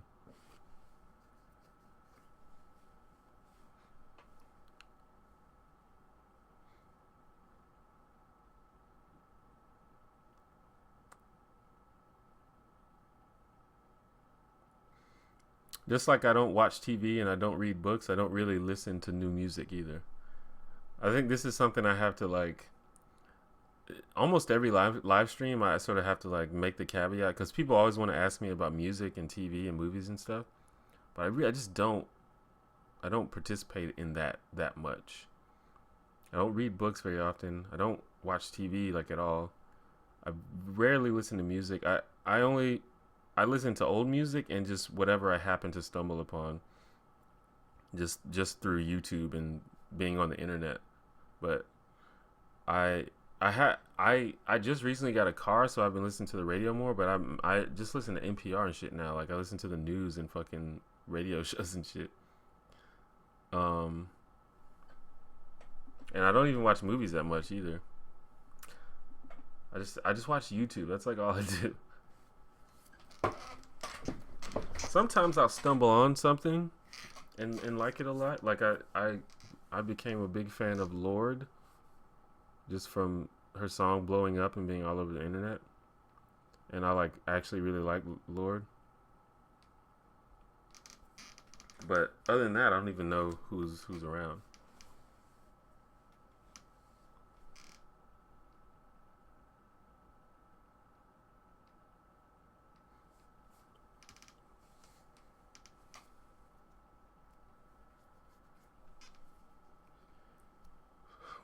One put the other's sexy pics online. Did that happen? They were saying that Jeanette McCurdy's ex-boyfriend leaked her pics or something, but he denied it.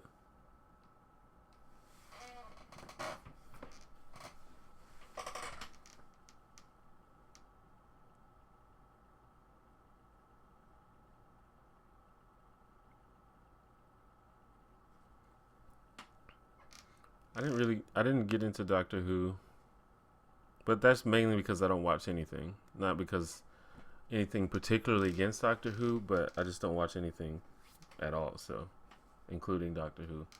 Although, I don't know, I've always been iffy about Doctor Who because people are so weird about how they describe it. Because first of all, sci-fi shows are usually really stupid to me. I like Star Trek The Next Generation a whole lot, but that's about it. But they're usually stupid. And then when you talk to Doctor Who fans, they're like, it's good. There are some bad episodes, but overall it's good. The good episodes are good, but there are some really stupid episodes. And when people are like making all these like caveats and stuff, that just makes me like raise my eyebrow. Like, is it good though? Because like I mean, like I enjoyed that episode a lot, but you know, and a lot of people were like, that's not a good episode to base it on because you don't even get to meet the doctor in that episode for real, and it's not even related to the story for real.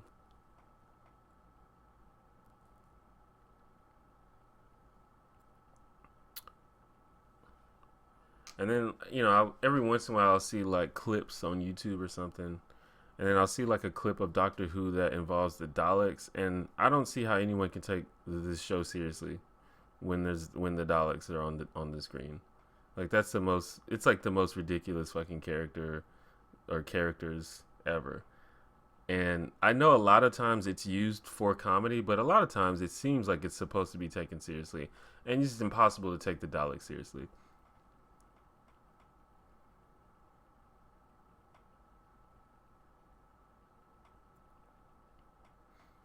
Worst wound or most painful experience. Um, See, I've actually never had like a super painful or um uh super bad injury. Like I've never broken a bone or anything like that. There's two things that come to mind. One time when I was a kid, I was playing football in the street, which as we do, was playing two hand touch. So you have to touch someone with two hands in order to stop them. But anyway, I was running.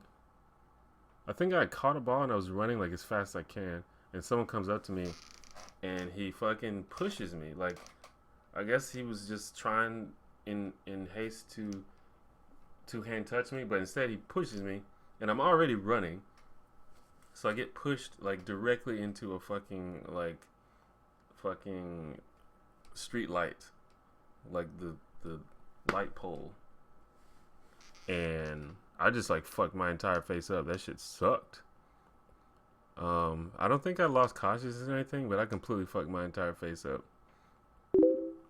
Like my lips were like fucking huge and swollen. I had to go to church the next day with big fucking huge swollen lips. It was fucking stupid. And then another time, probably what I consider like the worst emergency that I've ever had to deal with was when I had like a really hardcore asthma attack when I was a kid, and that shit sucked. It wasn't like painful, but it was like I like can't breathe. I legit can't breathe. Like I don't know if you know what it's like to like not be able to breathe for a long time, like hours. But that's very scary and it's very unpleasant, and it feels like you're dying.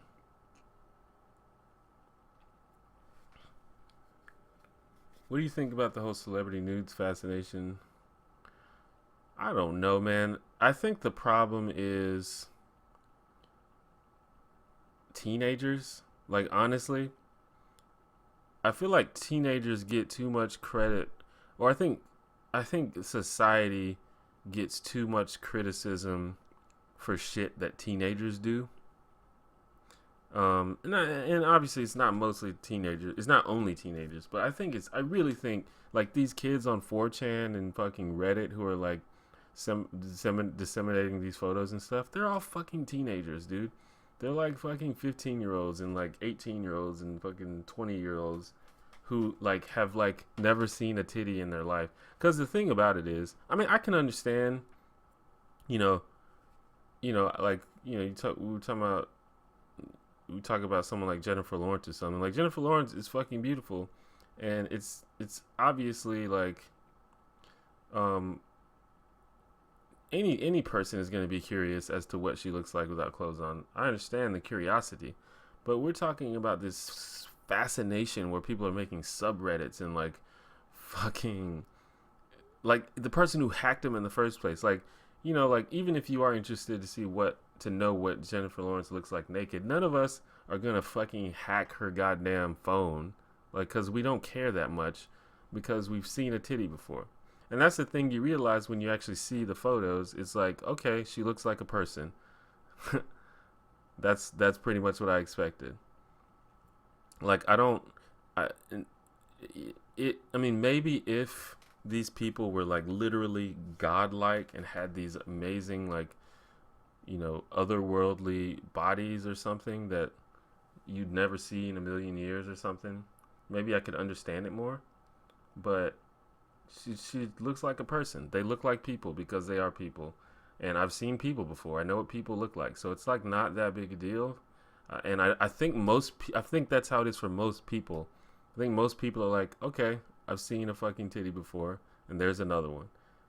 But when you're a fucking teenager, or when you're like fucking, if you're like 16 and you're like, oh my god, fucking titties. Oh, that's fucking awesome. Titties are awesome because I don't see that many of those in my life. Um, then you're probably gonna take it a little bit out of hand. I think that's my theory, at least. I could be wrong.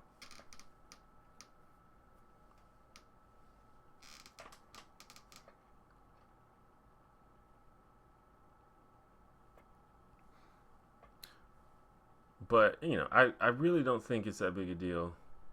I mean, it probably sucks for the people who it happens to because it's embarrassing. But it's like fucking whatever. It's your body. It's your body. It's no reason to be ashamed of your body. It's whatever. Who cares? Someone saw your naked body. It sucks, but you'll live. It's not the end of the world. Um, Teenagers are fucking stupid. Teenagers are fucking horny. That's just what happens. And people will look at them. You can click on them. We'll look at them because they're there. But most of us, we look at it and it's like, okay, there's a person. I remember the last person I saw. They look kind of like this too. Uh, like I don't think there's anything wrong with sending nudes to people. Like who cares? Do what you want. When you're like a public person, you always run the risk of your public information being or your private information being made public. That's just part of the risk you take, and it sucks when it happens. I don't justify it, but that's just one of the risks you take if you want to do that. And even if you're not a person, a famous person, you always run the risk of someone showing your nudes to someone else. And I feel like most adult women understand that risk, and if you want to fucking do it still, then fucking go for it. People like nudes. I think it's a interesting way to show, not interesting, but it's a decent way to just show affection to someone you like and to make someone that you're into happy. Like, we all like naked people, or I won't say we all do, but a lot of people do. I do, for example. I like naked. I like looking at naked ladies. It's cool. So if someone wanted me to send a picture of themselves naked, that would be cool, and that's fine. But if they don't want to, that's fine too.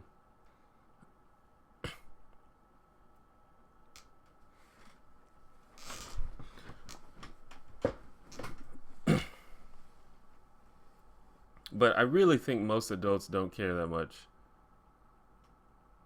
You just get like TMZ and all these fucking all these fucking tabloids and stuff.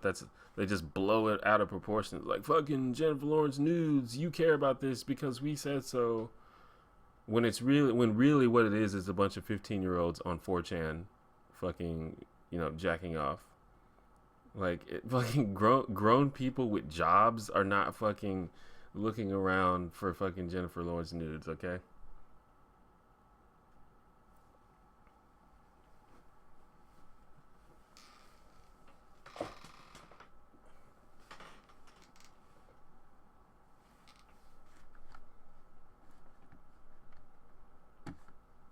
And I think that happens for a lot of stuff. I feel like society as a whole gets blamed for shit that is just like fucking 14-year-olds on the internet doing.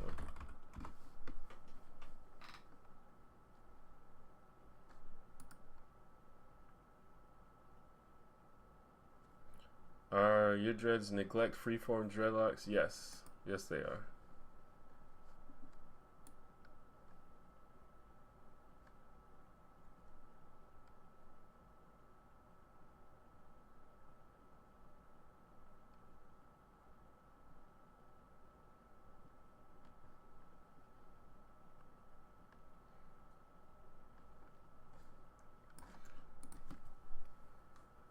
So I'm probably going to end the stream in 30 minutes because I'm probably just going to order some food and the place closes in about an hour and a half. So I want to make sure I have some time to do that. So this will be like the final 30 minutes. If you have any like final questions or thoughts or anything like that. If you want to support me, there's always a donate link during my live streams. That you can just read the description for that. It actually pops up on the screen when you donate. It's pretty fucking awesome. And there's also my links to all my social media and stuff down there. Like, so if you don't follow me on Facebook or Twitter or Tumblr, you can do that. There's also a subreddit where I post my videos. If you like Reddit, if you keep up with Reddit, you can do that. That link is also in the description.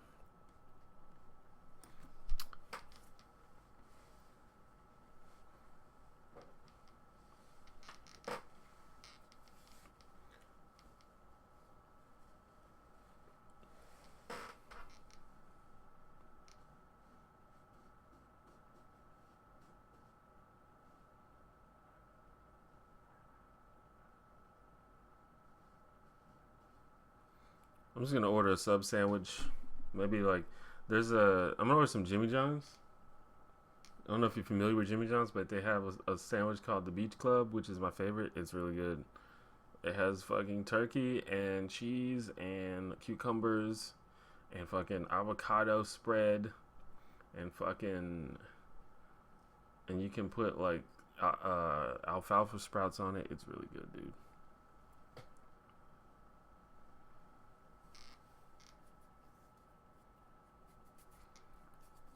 My roommate has cats, and I don't know how long she's had them, but she's had them as long as we lived here, which is about 4 years.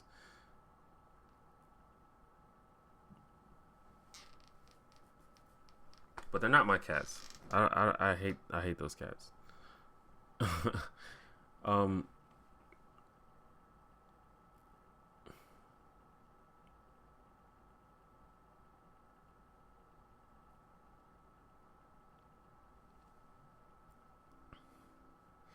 Yeah, the why I don't like the police video got was pretty popular.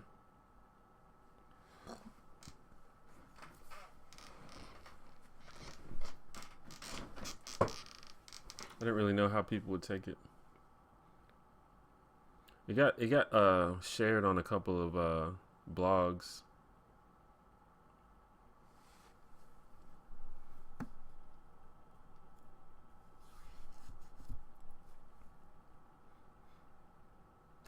I don't think you should lack empathy for someone just because they have more money than you.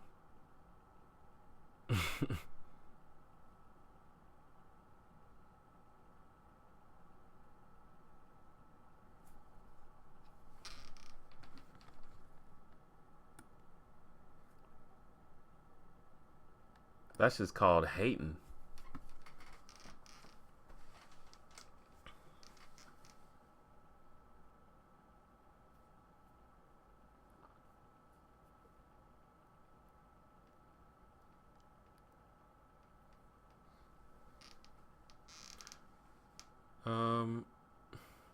All right, Amberly Moore, thank you for coming to my stream.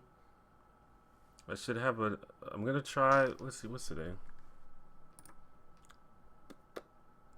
I may put out another video tomorrow.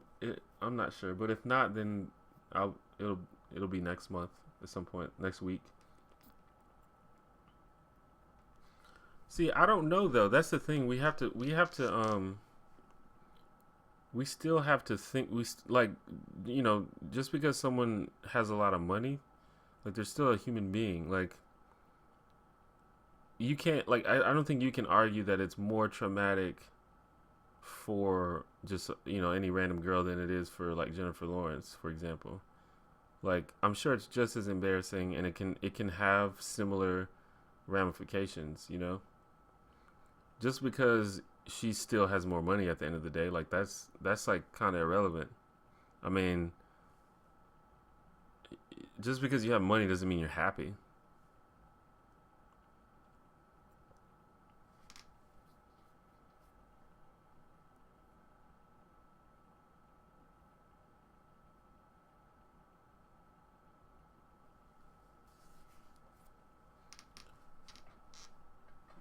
Is there a situation where we should withhold empathy for certain individuals? Well, I don't think it's possible. I feel like if you're empathetic, it's inherent, and you can't just like choose when you want to do it. But obviously, you have to use discretion in how you act on situations. You should always imagine people complexly, though. You should never assume that anyone is not a complex three-dimensional human being, because all humans are. Even if they've done terrible things, it's still important to recognize that they're humans, and to try to think about the situation that they're in, and what exactly is causing it. Like, I'm not saying you can justify crimes and stuff. Like, some people do things knowing that they're bad, and they know that they shouldn't do them, but they do them anyway. And if you do that, then I feel like, you know, we don't have to feel sorry for you, and you should be punished. But still, you need to understand, it's useful for society to understand why that happens. Like, nobody is evil. No one's just like a supervillain. Like, that doesn't exist in real life. Everyone is complex, and everyone is human, and everyone has, a story and a history. And sometimes people end up a certain way because of something that happened to them, or because of someone that they, something that they got really into or something. So I don't know. Basically, part of empathy is remembering that humans are complex.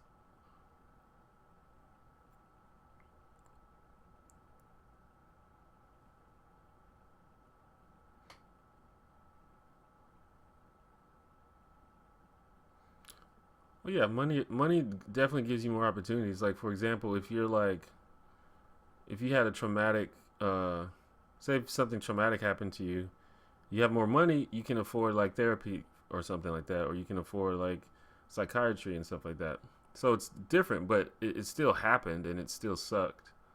I feel like you shouldn't care less about one of them just because they have more of a way to deal with it. That's all I'm saying. And in many ways, people who are famous have more to deal with. So it just depends. Things are complex.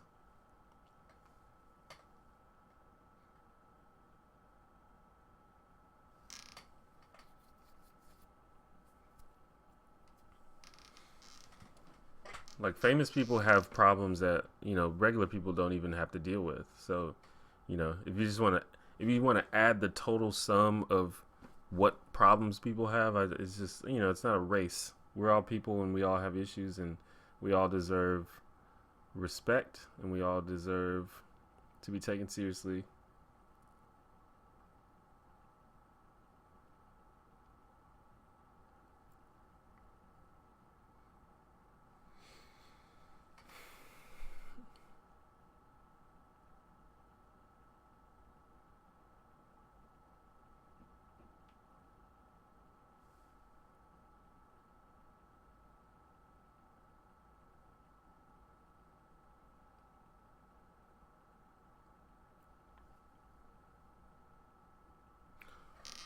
But I don't know, and every situation is different too. You have to take every situation at face value. Because when you have a person like for example, if Paris Hilton's nudes get leaked, that's different than Jennifer Lawrence's nudes getting leaked, because Paris Hilton has already been seen naked by the public, um, and she sort of has a no fucks given personality and image. But Jennifer Lawrence, she's never been a hypersexual type of person, and she you know, doesn't do stuff like that. So it's a different situation. Yeah, I do have dual monitors.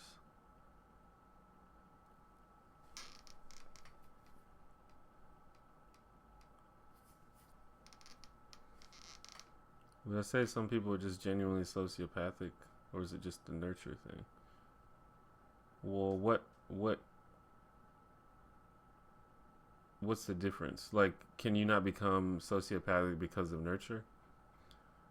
But yeah, I mean, some people are mentally ill. That's not a controversial thing to say. Obviously, some people just the fucking chemicals in their brain are not operating at the normal way they're supposed to, and sometimes that results in people becoming sociopaths. Obviously, that's a thing. But also, your environment that you grew up in can affect how you see the world and how you see people.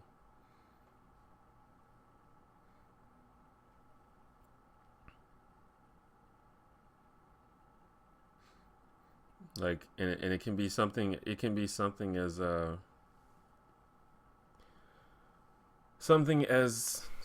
not doesn't result in, like, tragedy, but or it can be. Like, I know people, just because of their experiences, they don't trust people. They don't trust anyone. And that's just because of their experience. But some people, just because of their experience, they don't trust people, and then that results in them, like, being violent. So uh, there's different things. But yeah, obviously it's a thing that some people are mentally ill, and it sucks. And it's a thing that our society sort of hasn't historically taken very seriously. We're getting better at it now, but I think that's a big problem. The fact that we haven't taken mental illness very seriously as a society.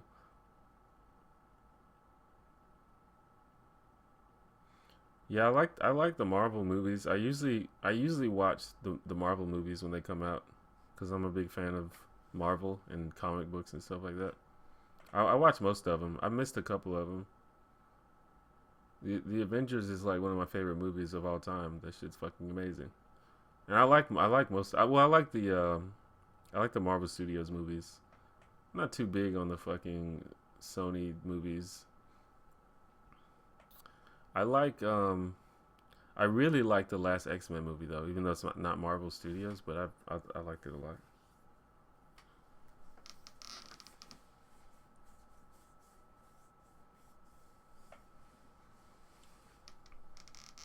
And I'm probably gonna try to get out and watch all the new ones coming out. Like, I don't really keep up with movies that much, but if there's a movie I want to see, um, I'll go watch it. There's just not that many movies that where I just feel like I have to watch it. But generally, with Marvel movies, I feel like I have to watch it.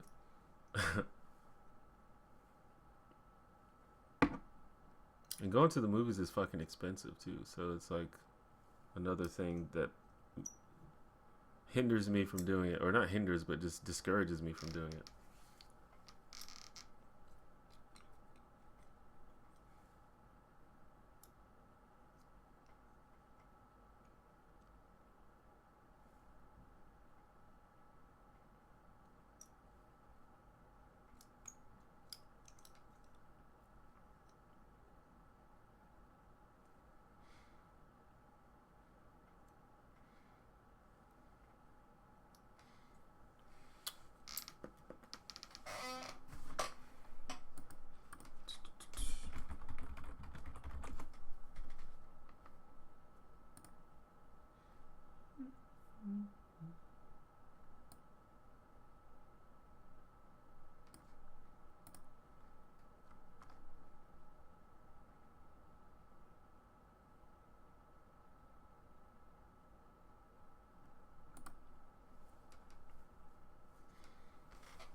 Yeah, I like the Studio Ghibli movies. Yeah, I think they vary in how great they are, but they're all good. They're all really entertaining, and they're all really cute, and they're all really beautiful. But some of them are much better than others, in my opinion. Like, Princess Mononoke is really, really good, and Spirited Away is fucking amazing. But, like, The Secret World of Arietti is alright. Ponyo's alright. But they're all really pretty. Like Ponyo's really like a really beautiful movie. Like I really love the visuals, but I thought like the story was like fucking stupid. But it's still fun to watch. It's still entertaining.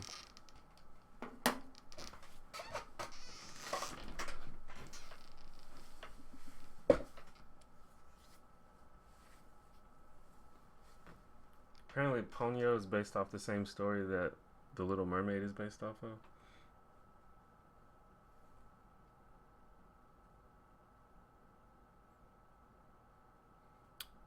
I'm really interested in the Doctor Strange movie because I'm a big fan of Doctor Strange and Black Panther. I'm like so into that. I love Black Panther. That's one of my favorite characters.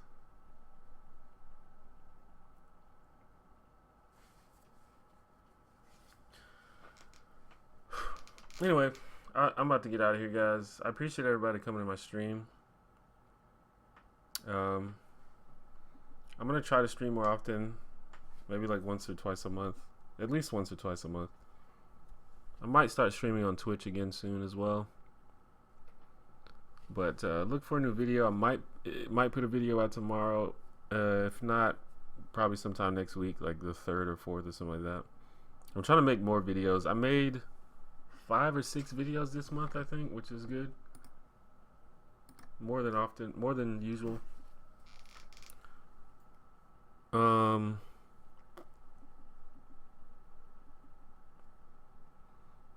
But yeah, follow me on social media if you don't.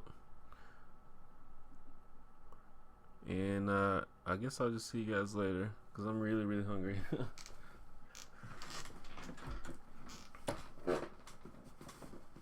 Holla.